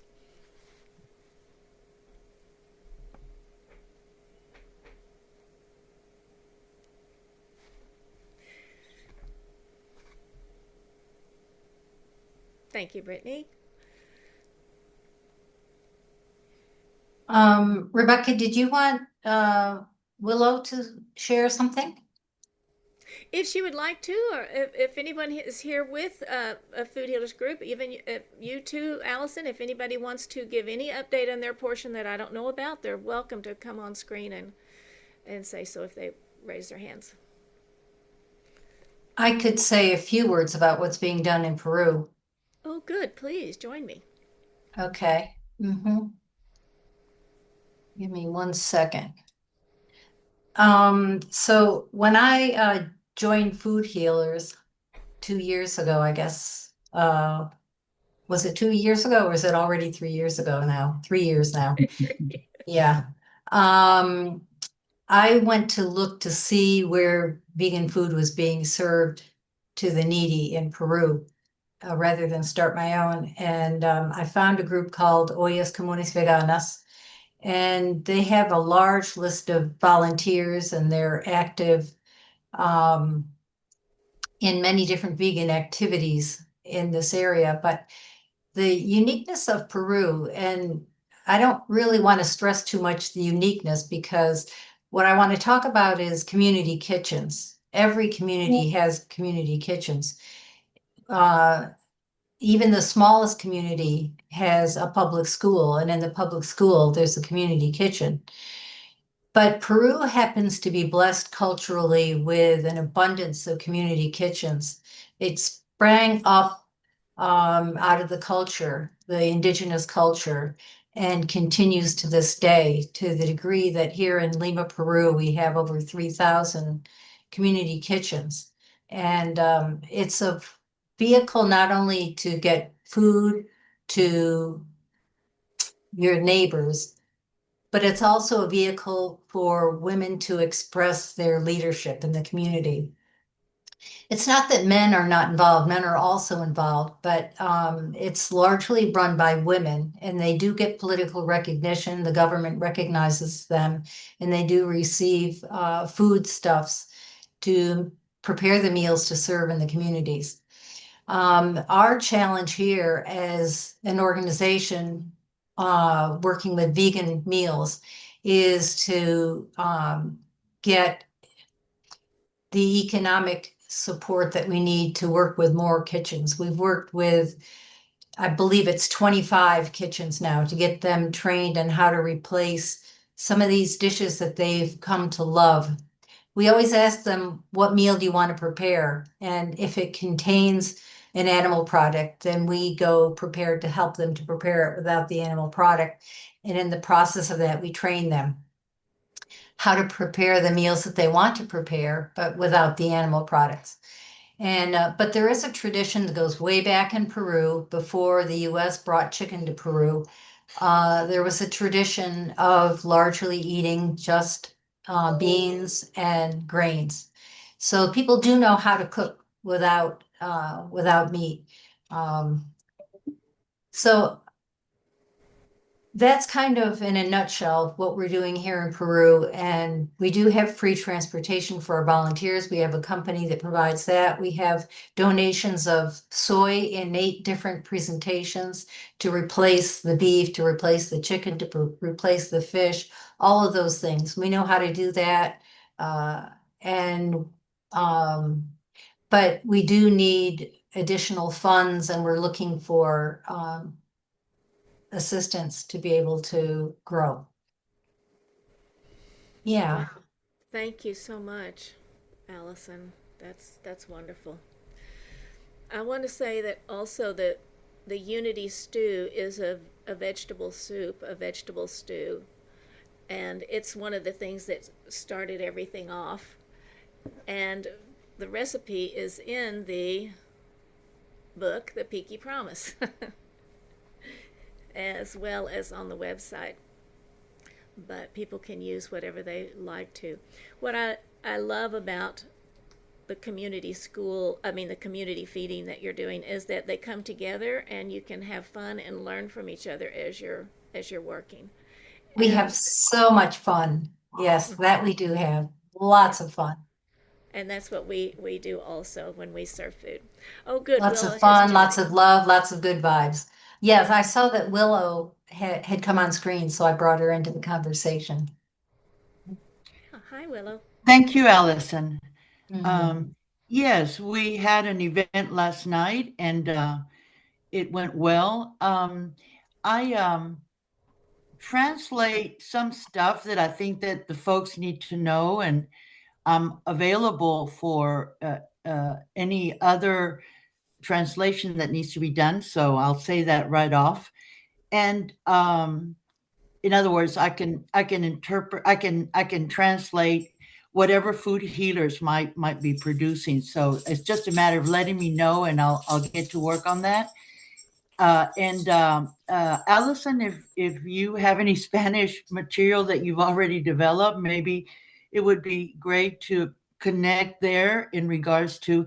But yes, yeah, I am reaching out a Spanish-speaking church, and both pastors are very excited about expanding their nutritional education. So we're working on that. We're also working on a new distribution of fresh produce. We might even be able to take this fresh food to 2 or 3 locations. We're working on that as well. Um, uh, the issue is more that there aren't many volunteers with this project. And so one thing that did happen is that I was managed, I found that one of the church people said, I'll cook. So that was exciting. This one person was willing to cook so that we could provide for food for last night.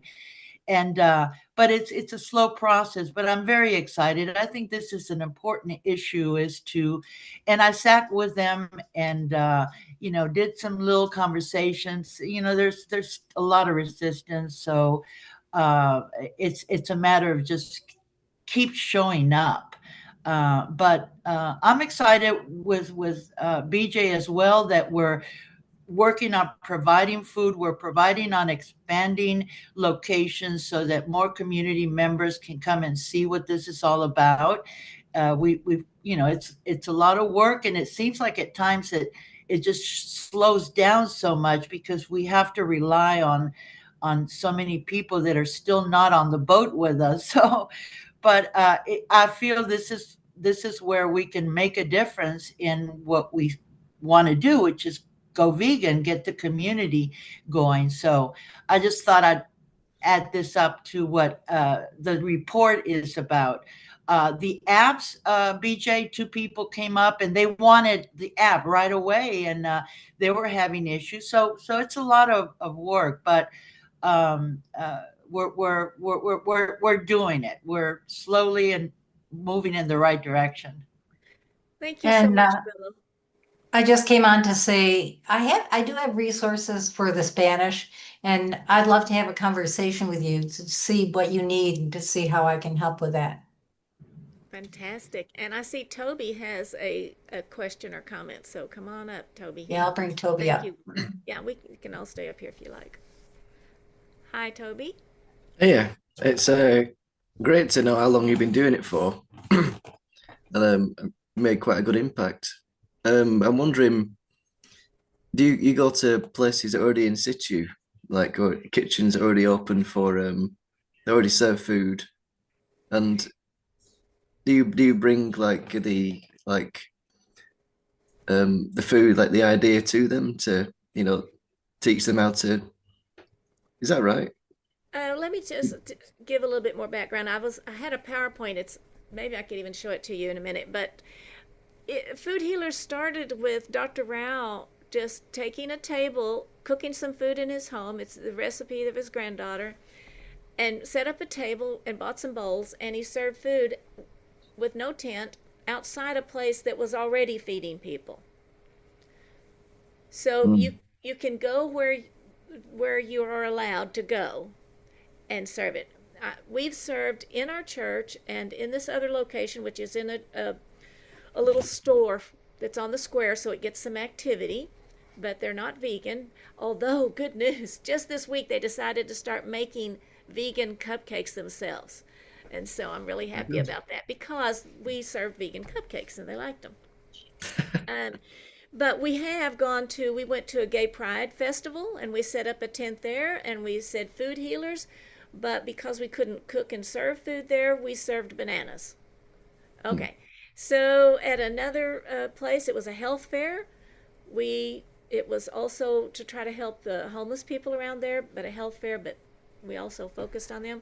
We served peaches, apples, oranges, bananas. So we go where we can serve free food and healthy food, and sometimes it's cooked and sometimes it's not. So where do you get funding for this? Is it from your own pockets or is it government funding or? It's our own pockets. We get volunteers, and so we say, "Will you bring the peaches? I'll bring the bananas. Somebody will bring the apples." And when we had chickpea salad sandwiches, somebody brought the tomatoes, somebody brought the lettuce. Right. And sometimes it's just one person. Sometimes I'm only one. But no, generally somebody's there to help. We've got a good little team here. And do you have connections to community gardens and small farmers and things? That was one of the things that had started. I was doing immune boosters, and we had a farmer who would donate.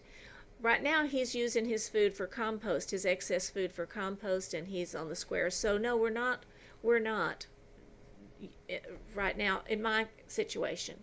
Right. However, in Ethiopia, Lalibela, where we donate money for them, sometimes it's not, they don't have a kitchen to make the food, so they have the big grains of food, the big bags of grain and legumes to give people, and then they go to their homes to do it. So it varies in some ways. And one time the money was spent to start their own community garden, and I do have some lovely images of that with their own garden.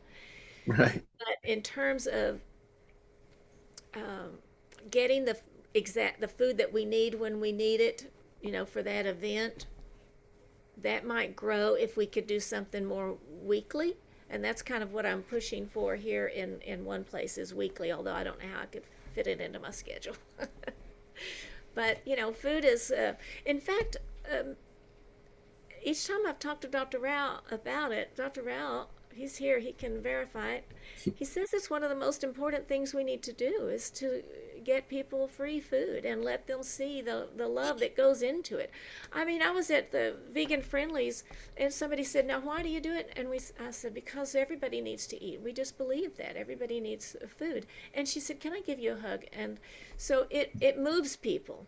And sometimes we have had it where we don't have any brochures at all. It's just about the love and they know it's vegan. Sometimes we do have brochures, a little something to tell something about it. So that can vary.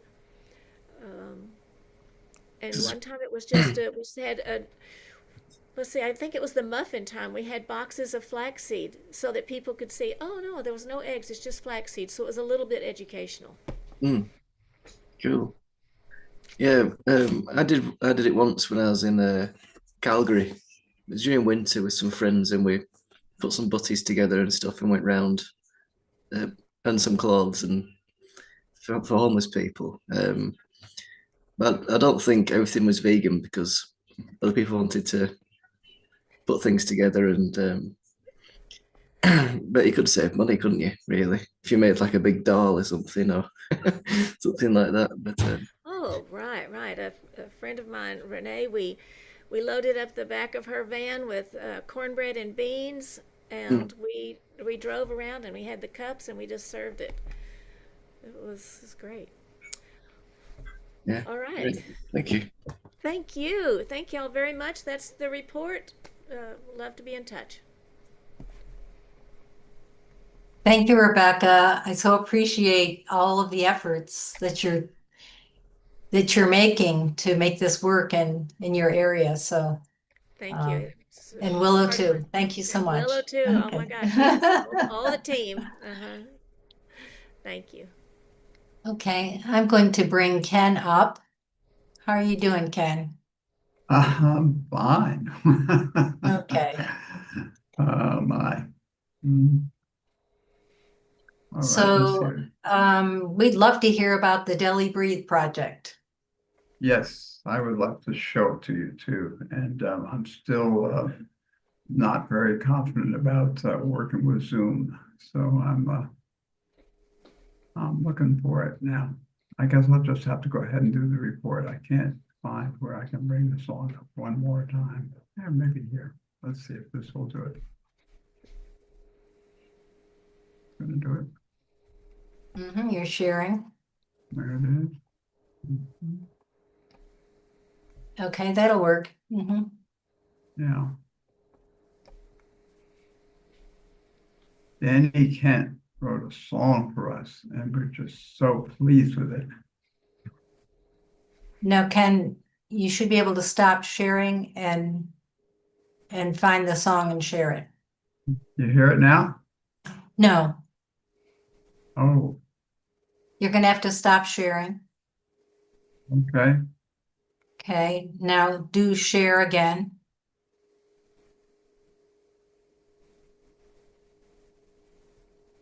Find the song and be sure to click on share sound.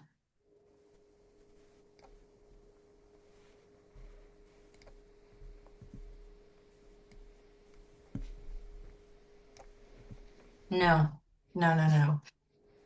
Okay. It's playing in my ears.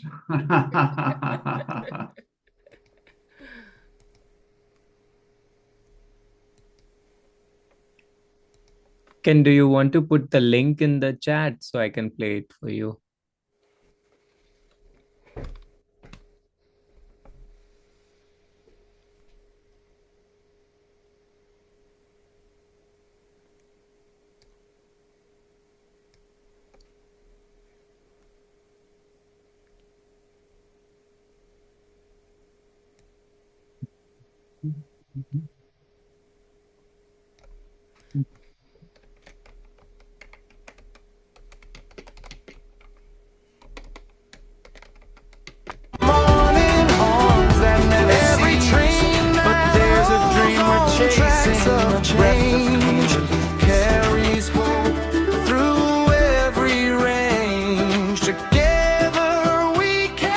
There are multiple tabs open on top. Yeah.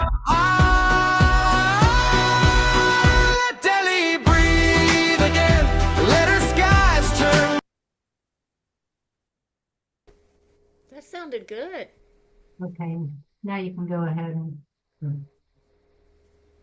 Do you want to say a word about it? Say a word about the song.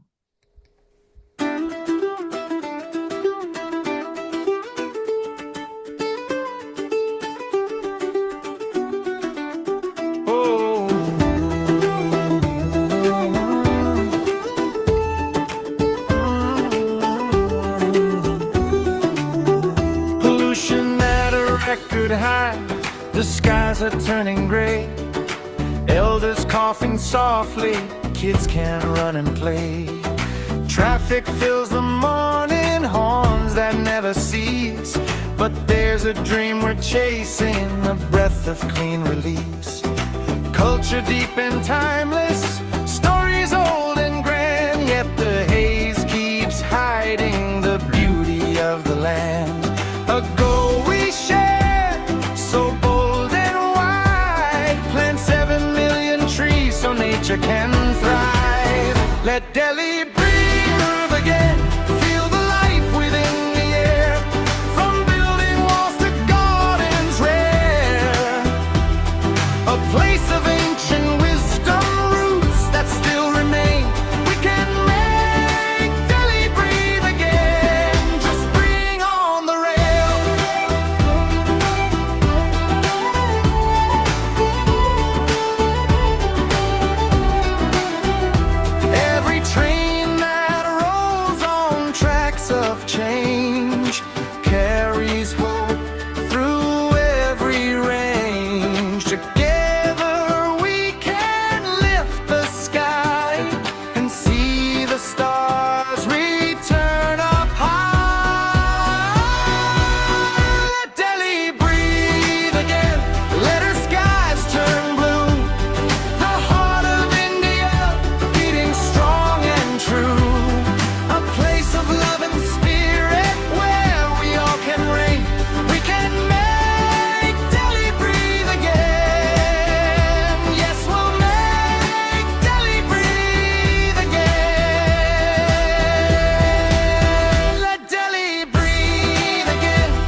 I got it to play. That's thank you so much, Danny Kent, for doing that for us.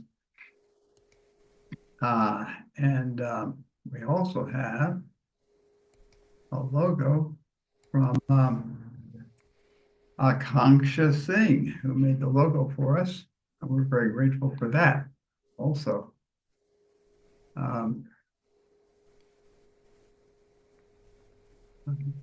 Looking for my advance here.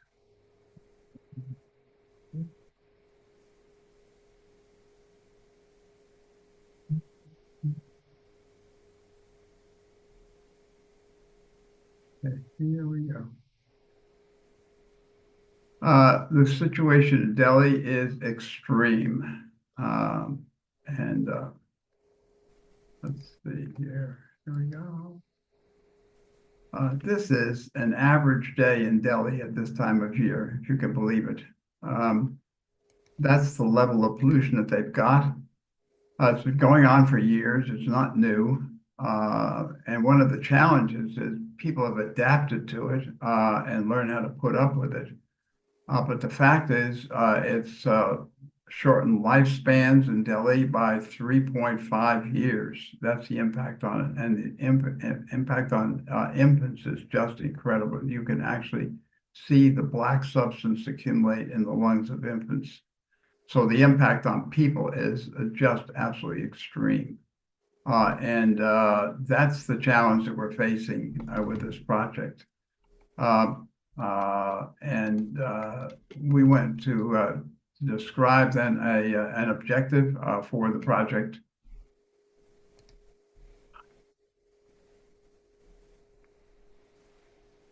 To identify, document, support, and amplify and replicate a network of 1,000+ existing citizens initiatives for remediating air pollution in the Delhi metro area.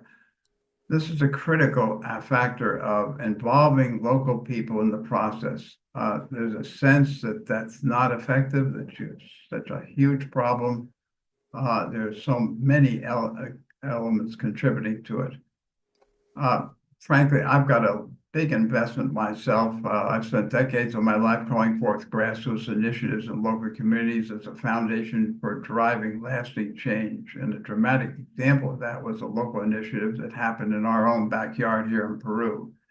In August 2007, there was an 8.0 earthquake just south of our home here. And the Japanese emergency services asked us to make an assessment and proposal for help. We went down there, and I won't show you the desperate things. This is just an ordinary thing of everybody living in the streets, their houses all crushed. There's actually a baby sleeping underneath this blue blanket.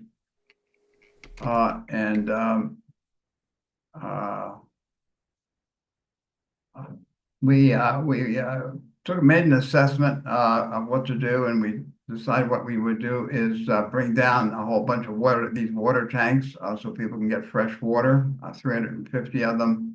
Got a whole truck full of about 1,200 blankets that we decided to take with us. We went down there in a huge truck, and the people were just panicked and chaos and came crowding around us. We made a statement to them that we just couldn't deal with this chaos. Would they please send us a couple of leaders? And two people came forward just out of the people and decided to work with us. And we asked them, please line up the people. We're going to go and get breakfast. Line them up by priority. When we came back in about 20 minutes, there was a line about 2 blocks long. Everybody was orderly, no more chaos, just created by the initiative of the people.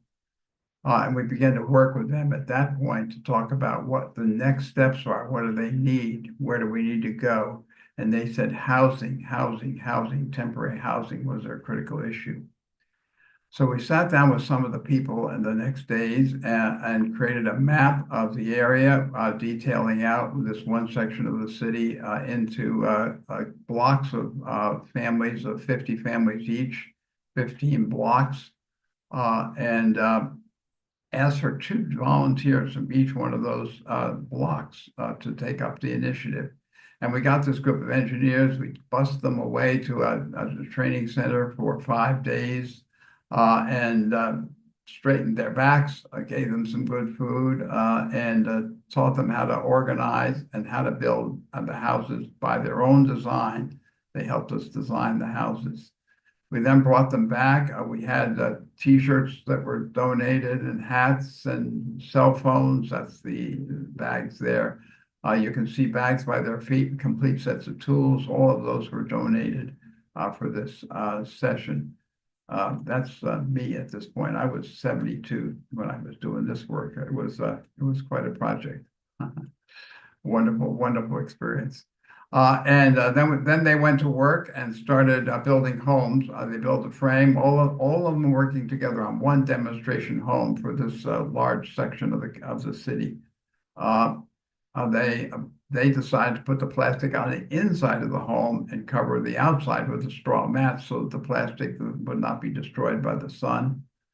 They finally ended up with homes like this, 18 square meters, quite adequate for a small family.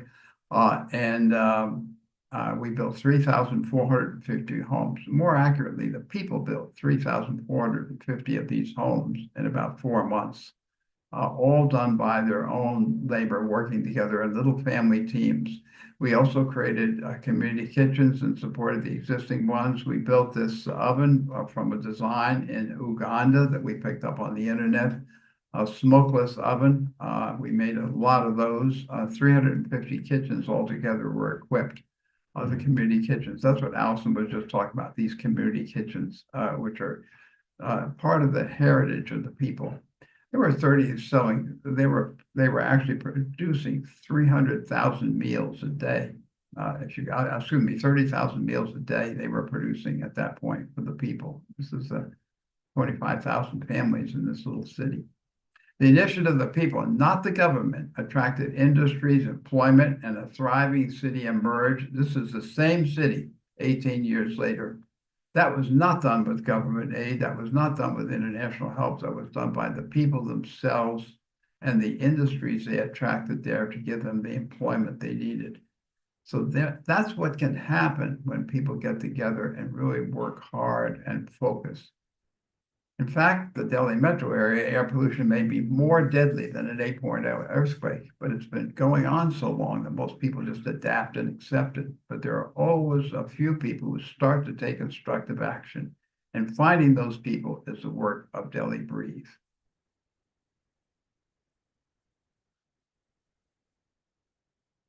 Some of the resources that we've come up with are pretty exciting. I think we have a WhatsApp group for the active working team. We've set up a Delhi Breathe Instagram and YouTube. Thank you, Deepak, for that. Besides the song and the logo, we have a volunteer enlistment form, which is ready for people to sign up. And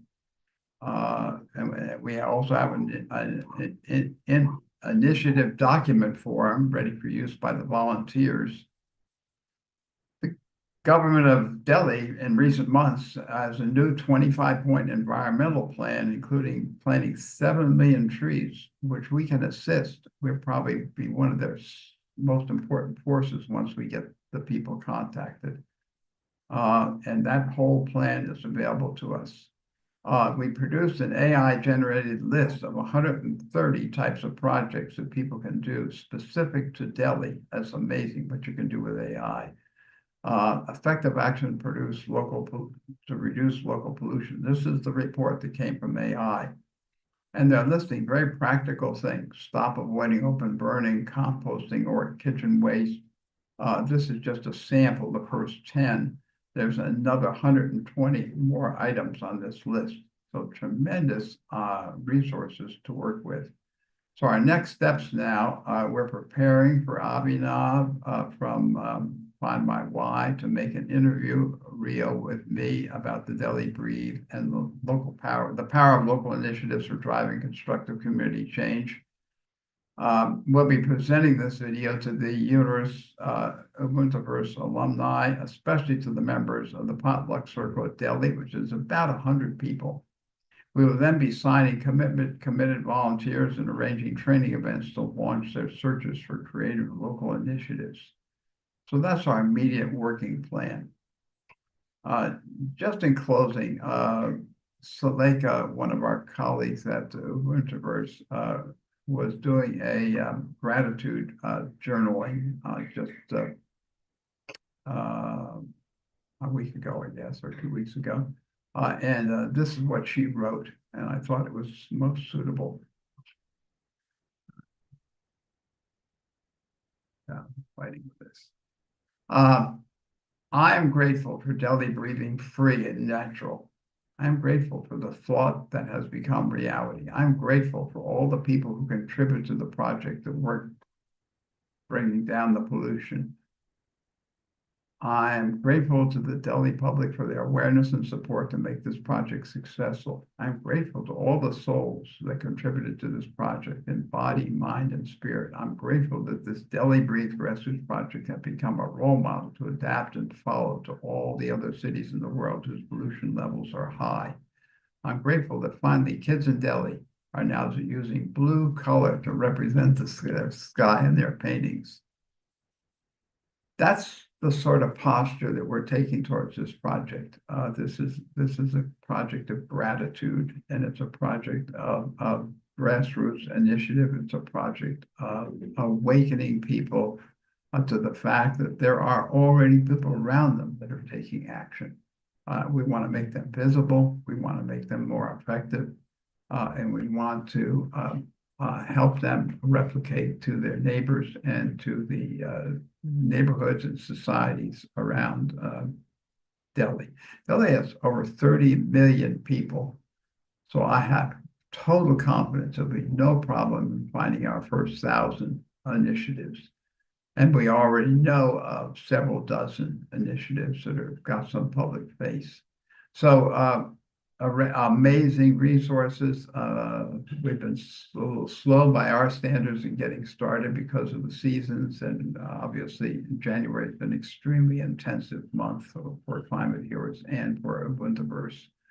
So we're looking forward to moving this forward now with volunteers as soon as we get this whole promotion moving, and I think that's going to start next week. So that's where we are at this point. I hope that gives you some understanding of the power of local initiatives and what we hope to harvest and call forth in Delhi.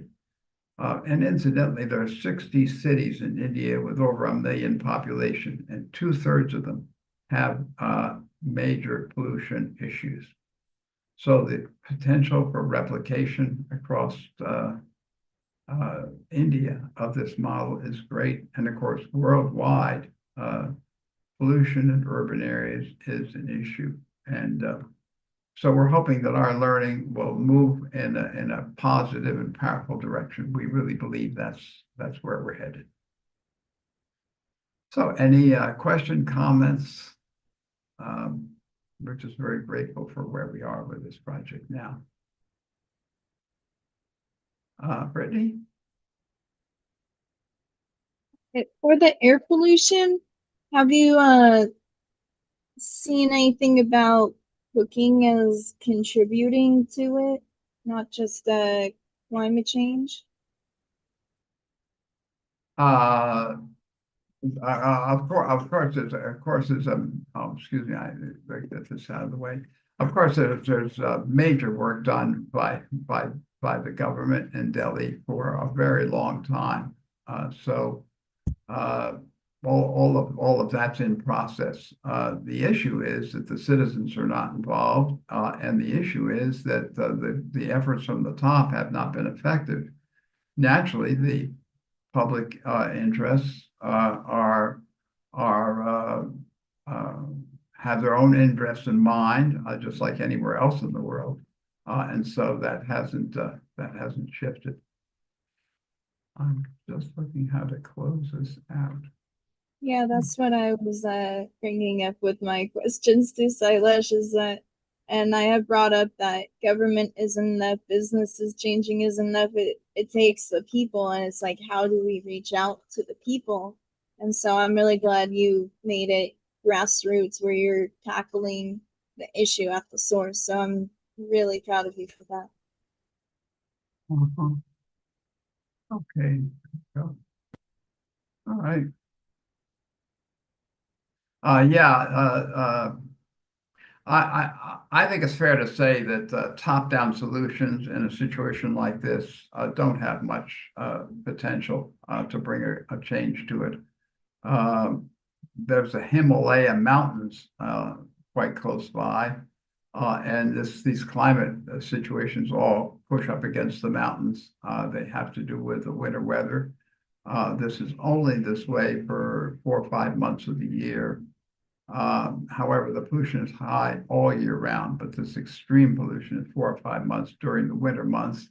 And then during the summer months, the temperatures are over 40 degrees, 42 degrees, 45 degrees in Delhi. So there's a temperature problem during the summer months. May, June, July are the peak months there. May, June, July, August are the peak months with temperature. So once again, when you are doing things like planting gardens on your balcony or removing waste or so on, that also contributes to the temperature situation too. So broader. And then the state immediately adjacent, the 2 states immediately adjacent to the Delhi metropolitan area are highly intense dairy farming states. And so there's another whole subject relating to the whole regional of North Delhi, the whole region of North Delhi. We're attacking one thing where we know we can make a difference and where we can see a relevant measure that can come from that. When they have an apartment grouping, they call it a society. And those societies have significant influence over the residents and voice of the residents. And so societies are an excellent source, and there are thousands of them. So there are just ways one person in a society can create an initiative that has an impact. So this local initiative is going to take a year or two for this to get at a visible level. Once it does, I think we'll have rather exciting results. And of course, it's going to be built from the feedback from the people who are actually doing it, not our good ideas. I mean, what good is my good idea of Lima, Peru? That's of no value. The thing I bring to it and the confidence I bring to it is local initiatives can make a difference, and they can make a big difference. You just need to get them visible and support them and help them replicate their models to others. That's the process. Yeah, I live in a place that's very similar to India's issues, where I live in the mountains, and it's really big on dairy, where it has the same air pollution situation. So I was wondering if it would be possible to kind of work together, if I can help you out and you can help me out with your project maybe one day. Well, let's be in dialogue. That's yeah, great. that'll be so great, that. because I have the same issue, but I don't even know where to start with fixing it. So the fact that you've done it means that you possibly have solutions for me, and maybe I can explain what I've done so far and see if I can help you. I think that'll be great. Thanks. Good. Okay, thank you. Okay, thank you so much, Ken. We do have our next presenters here. So I would like to bring up Krishna Gandhi, and I believe she has an additional person who will be presenting named Samrat Mukherjee. Am I pronouncing that right? Yeah, that's right. Okay, very good. Hi, everyone. It's been a while. Krishna, can you come on screen? Yes, I can. Can you see me? Okay. Now we lost Samrat. Okay. Yeah, I'm here too. Okay. Hi, everyone.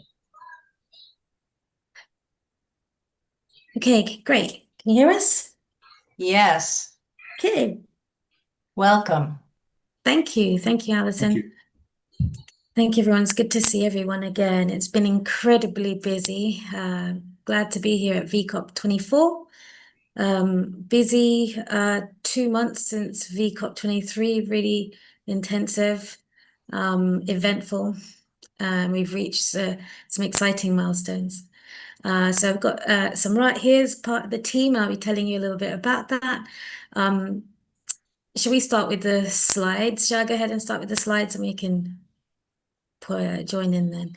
Just to give you a little heads up, I'm incredibly tired. I'm in India at the moment and it's close to midnight. So if I happen to just go off too quickly, please feel free to just nudge me and I can slow down a little bit. All right, so can I share screen? Here we are. Yes. Okay. So great. So we started with our pitch of SciSense turning hidden hormones into Planet B's engine. And how do we end up, how are we suggesting we do that? Is that we have a fast, non-invasive, reusable hormone monitoring for proactive health and well-being. So it's a reminder. And this was then to help us provide evidence and fill the funding gap, which were kind of presented as problems in getting to Planet B faster.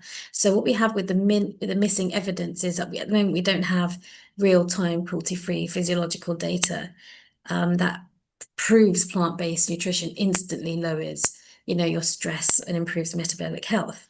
And we can use this information to, unlock Planet's B7 task forces to move faster with this hard evidence.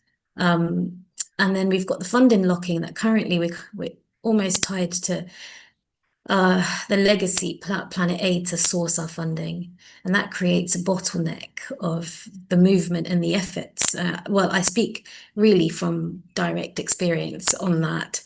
And, from VCOP 23, that's funding lock-in is no longer a problem because which I'll tell you about in a minute, but it's sourced from an aligned source. And this is like huge. This is a huge impact of the pitching at VCOP 23. It's a big thing. So if we can continue to do that with Simonics generating revenue and putting funds into other Planet B companies and initiatives, then we can get there faster. And this then allows us, it kind of stops people feeling like they're in a survival mindset. Basically unlocking removing these cultural myths and putting in the right policies and getting some metrics for things are absent, and that helps us to frame our justice better. So what the update has been since VCOP 23, which was in November 25, is you can see the asks in shaded grey, and what you see in blue and ticked in green is what we've achieved. So we've got our operations manager and a project manager, and we're also ticked the funding because we've got our ask of £250,000. And so now it's my pleasure to introduce Samrat Mukherjee, who's somehow found his way to VCOP 23 as a non-veg and non-vegan, and now is also the Chief Executive Officer at Simonics. So let me bring in Samrat. Hello, Samrat. He can tell you about his journey about VCOP 23 to now. Hi everyone. I'm Samrat. So this is my second VCOP. I attended my first VCOP last year after watching Dr. Rao's podcast, Sustainability with Shreya. The facts I heard about animal agriculture in the podcast, I just couldn't ignore. So I had to know more. So I went to Toronto to attend, VCOP 23. As Krishna mentioned, I was a non-vegetarian back then. Dr. Madhuri, who I met in VCOP there, who was kind enough to kind of show me around and make me feel comfortable there, asked me about my diet and called me a pre-vegan. So anyway, did you say that pre-vegan? Pre-vegan, P-R-E, yeah. pre-vegan. Okay. Pre-vegan, yeah. So along with the kind of the facts I heard about, climate change and the compassion which I always had about animals. So I've turned, completely vegan since then. I've also kind of changed my life and career goals towards sustainability and, working towards healing the climate and the planet. I consider myself very blessed to be able to, to receive the opportunity to invest in Simonics and kind of join their team. I'm very excited about the future of the company and what it can, the positive changes it can bring in the world. So a bit more about my personal details. So I'm a piping stress engineer by profession. I run a company providing consultancy and outsourcing services. And I'm also happy to say that during my short time working in Simonics, I've gained the foresight to change even the focus of my company towards, working towards providing sustainable innovation to get to Planet B. I just want to end with saying that VCOP is working as new people like me from different backgrounds are coming together to work towards and achieve the common goal of healing the climate. So yeah, back to you, Krishna. Thank you. I mean, your story is amazing. It's unique. It really reflects so much. I mean, wonderful. It doesn't happen all the time. Really make it. I mean, what we're trying to do, but I think you're really definitely facilitating the Planet B engine, which is what we were trying to pitch. So thank you so much for that. It means a lot. And that takes us on to the next slide. So we can tell you about what we've been doing since we've had Samrat join us. And this is that we're working to incorporate our values in our incorporations. So how do we do that? We set up governance of our corporate structure. And what we did, we took the articles of associations of our limited company, which most people don't really know too much about, but they tend to have like a template for each type of company. So if you're a limited company or LPC or LCC or NGO, you have these documents that will define how your company works, and then the legal system will kind of enforce that articles of association, so that structure. And what's allowable to do is to actually change the articles of association and restructure as you like. So we customize that to implement a very old, wise governance from the Vedic philosophy, where we create a class of shares, and they're called the Rishi shares. And these Rishi shares are kind of held by wise people that guard society. And they have a veto power where they can veto decisions if they cross dharma or any value systems and any ethics that we believe are moving away from Planet B, or involves any animal cruelty, or is against our corporate document value system. And so this protects the direction in which Simonics goes, and it doesn't matter who's the majority shareholder. If any decisions cross the value systems that we have in the articles of association, we have the rishis that can have the veto power. And if the rishi is not available, climate healers, Dr. Rao is a backup rishi who can veto those decisions too. Krishna, So you we want to share the slide there? yes, share this slide. Yeah. How about, oh, sorry, I've not shared the slides, beg your pardon. This is forgetting that detail, thank you.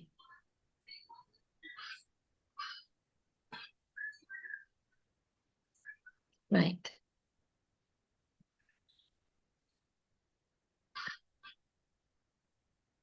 Okay. So yes, as I said, we've got Dr. Rao from Climate Healers as a backup Rishi.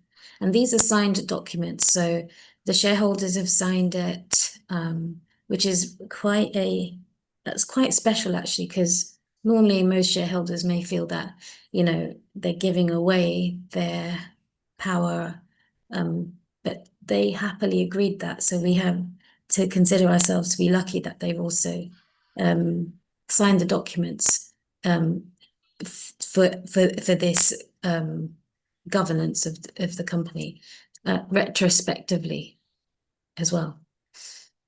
And then we have the beneficiary. So what we also have done is to create in the agreement. Again, we have to be thankful to the shareholders, the current shareholders, that they've signed this. Is that we are pledging or reiterating our pledge to the cause by creating a Planet B trust fund of some kind, where 30% of the profits, once we start generating revenue, the profits will then go to any a Planet B trust fund. So this is where we do this funding, where we not block, but we release funds, so that that bottleneck of efforts towards Planet B can be pushed open, widened, and we can flow quite quickly.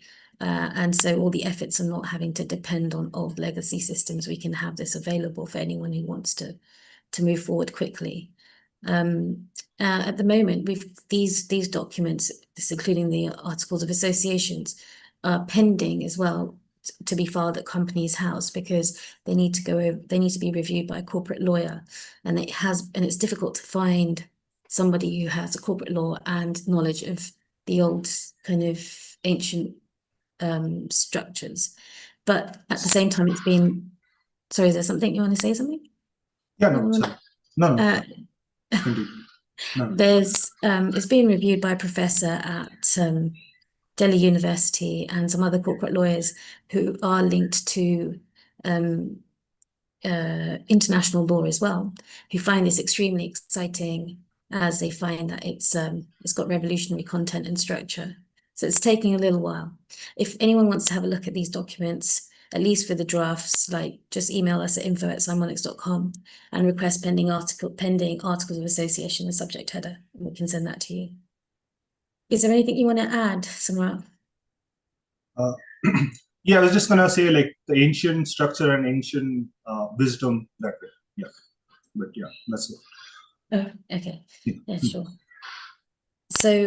So far, what's happened in January until date, a party was organized for one of my family members who's 37 years vegan, and it was in Mumbai, and we ensured that everything was vegan, the place, the venue, the food, and that people in my family and friends, about a number of up to 80 people were there, enjoyed the party. So you've got the dog. I don't know if you can hear the dog at the background, but anyway, we're at the party and they really enjoyed the food. We did have Dr. Rao come and say a few words, and I did introduce Dr. Rao's work. And at the end, we gave away these thought cards and handed out the data infographics with the problem and solution slides that we shared at the summer schools tour that we organized in 2025. Secondly, I was at IIT Roorkee in Delhi, Greater Noida, sorry, and we again shared and introduced Planet B book to the Indian military personnel that were on a disaster risk reduction course, and spoke to them. And so we're going to be getting in touch with them to try and arrange Dr. Rao to be a guest speaker on the course. And the next part we're going to be doing in February, very soon, February, March, trying to preparing and also booking in schools for 2026 school tour. And this looks to, the supercurricular program workshop and teachers talk over 5 weeks in Harrow. It's not as successful, I think, at the moment as the 2025 school tour, but it's still quite exciting. We've got one school that's repeatedly booked. And we've got somebody from the IIT alumni that would like to demo or share their demo of a device that can be shared with the school teachers that pick up emissions from the air that the students can use to analyze the data. So there's a lot of crossover work that's been done towards Planet B whilst meeting them for Simonix work as well. So the next step is that we're taking SciSense to market. That's really quite the focus as well. So now we're looking to get there for June. And we've connected with many aligned partners, services, professionals. We've got offers for, setting up labs in institutions and helping us to go to market. So we're still in the process of getting to those agreements, but it's all very exciting. So far, we've got great feedback and support from VCOP 23.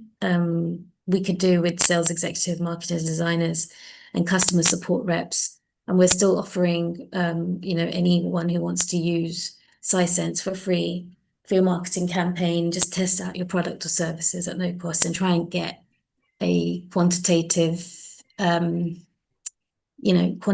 feel of your service and product to show them how effective it is, if you like. I think that speaks volumes.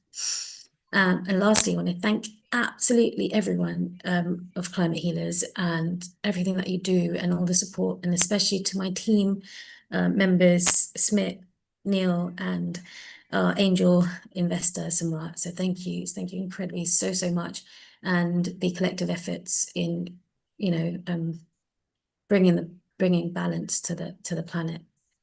There's a lot more going on, but I think we're just trying to keep it in focus and hit the targets. So that's what we've got going on, and I think there's lots more to come. But we're literally trying to bat away so many things coming at us, just so that we can stick to our plan. But yeah, very, very exciting. And we do have a few minutes for questions. If anyone who has a question would like to raise their hand.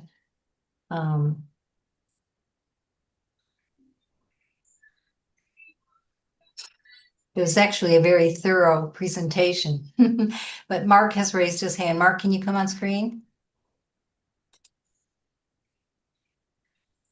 Yeah, no problem. That was thorough. That's great.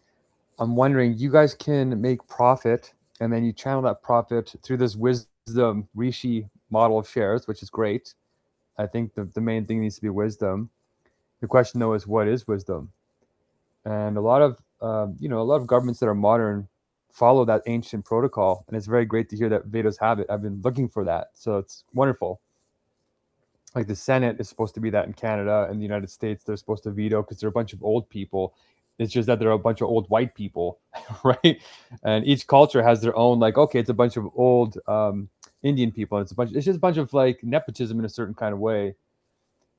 But it's a smart way to try and approximate wisdom, because when you live a long time, you seem to learn the general patterns of life, and then you can use them to sort of like make sure the hotheads don't ruin everything when they're young. So I'm wondering, are you guys considered a social enterprise? Like, are you trying to incorporate as just for profit with like a social responsibility mission?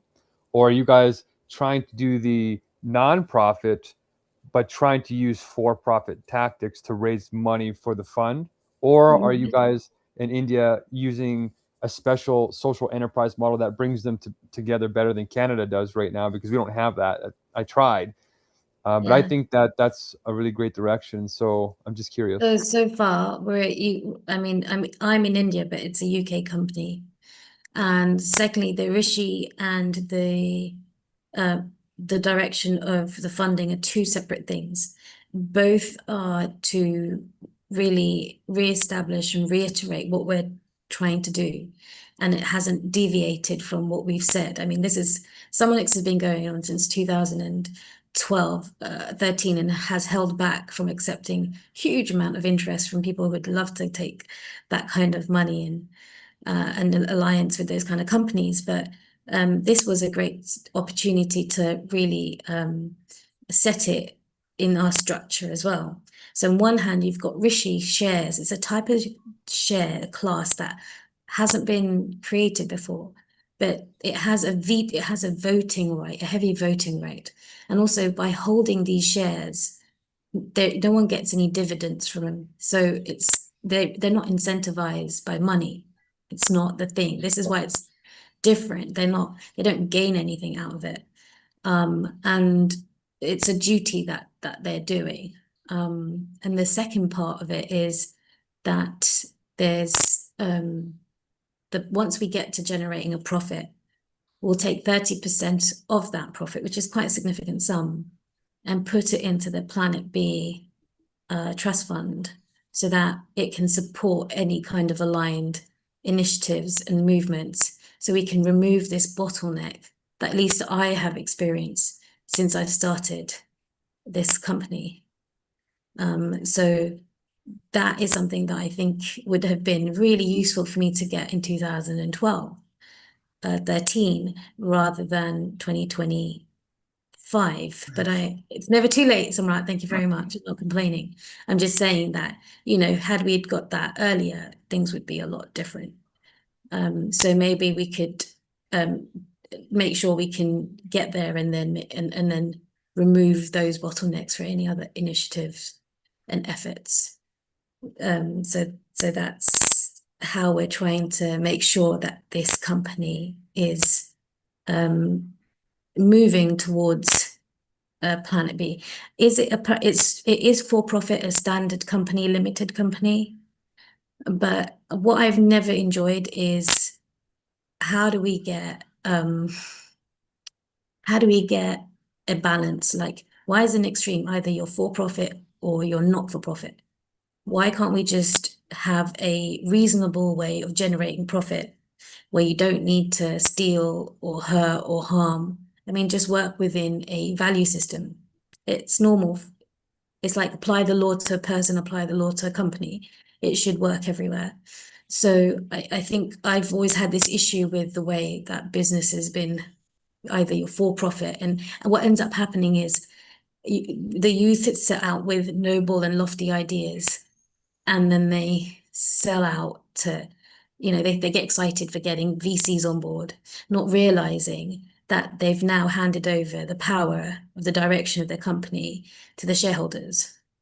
And so they have to then act in the benefit of the shareholders, and legally they have to act in the benefit of the shareholders. And we can't have that in our company. So we've changed that requirement so that the benefit is, we've created this new class called Rishi shares, and they have the power to veto decisions if it crosses the corporate value that we've designed. So I think if more people know about this, then it also protects the original intention of a lot of the endeavors of a lot of the technology, and it doesn't get taken away by the power structures. So yeah, that's what we're trying to do. So it's like a bit of a Swiss Army knife. It's trying to do multiple things in one. I'm just curious, how do you define wisdom? Maybe Samrat can answer that question. How do you guys define wisdom? Because it's about the Rishi shares too. So I'm curious. Sorry, go ahead, Samrat. Before that, I just wanted to kind of mention on the trust fund, like that. I think the intention for that is sort of to become the engine for Planet B, like, so that it can generate and then it can fuel other similar ones to, again, generate profit and then, continue the same trend there. And then your second question about, the definition of rishis. So I think, yeah, you would be interested in kind of reviewing the documents that we have. So we do have like formal documents sort of defining, yeah, like who would be considered a person, yeah, who, yeah, with that, not just your typical, yeah, like stereotypical, yeah, sort of guys, yeah. Like I mean, the kind I of thing think you were saying, yeah. so that back in the rishis back in the day. So this is basically trying to recreate the Ram Rajya governance structure. And what they had Sapta rishis, so 7 rishis, and there was 2 main ones at the time. And they don't have any I mean, wise men is the nearest approximation, but there were sages, and they would live the philosophy. So they're really outside of the system, and they're not incentivized by profit. And they are guardians of society and things like that. They're really working for that. That's what they do. And then you've got the king, who would take counsel from the rishis, and also the people that work the people of his Raj. So there's the citizens. So we've got also people that will come to the board that would be employees. So there'd be an employee representative. And there'll also be a community representative that will sit on the board as well and feedback, and they would have to take those considerations in, then get reviewed. And so it's a bit more of it's a kind of a structure where everyone's involved and put the inputs in, and it's been considered. And it should be something that people like it's supposed to benefit everyone. There's ways to make, there's ways to do things without having to without oppression where possible. And that was one of the ideal structures that seemed to have managed to do that. So we brought that back into this structure where then the UK government or law can enforce.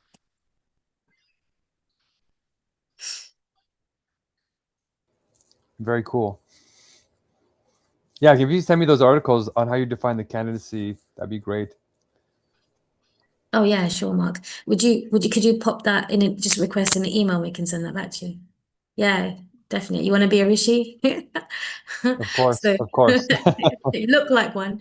Yeah, but so I think climate healers are a backup Rishi. So if Rishis are not out, I mean, the reason why I've got Rishi shares is because I've been holding out for the longest time, just trying to get the right source it. And I was literally ready to close shop if I don't get it. And Samrat came just on time. So VCOP 23 was my last attempt after so many years. So it's really not about the money, really. But if climate healers would be the backup, Rishis as well. So if I'm not about, and we got Dr. Rao to veto and stuff, and we do need to find more. We need 7. So obviously that's something that we'd be looking at. So yeah, if you're interested, just connect, email us, and that'd be great.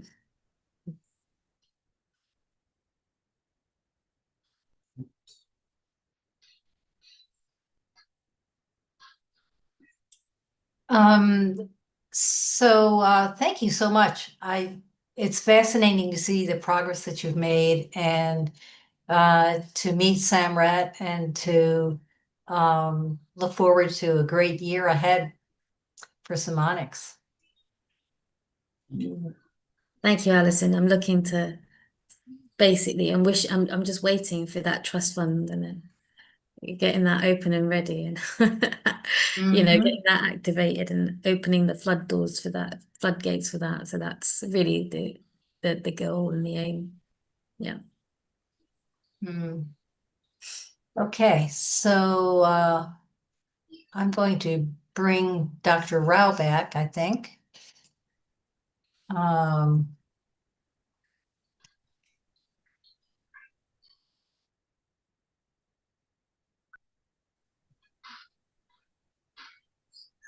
Dr. Rao, would you like to say a word about tomorrow before we conclude? Sure. Tomorrow,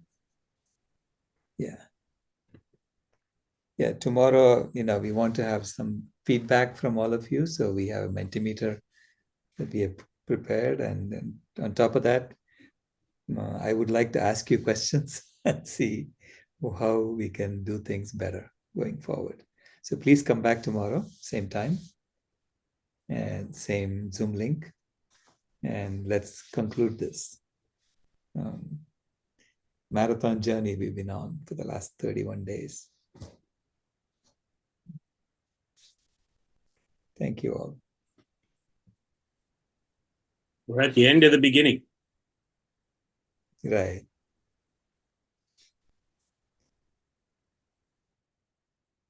Thanks, Dr. Rao.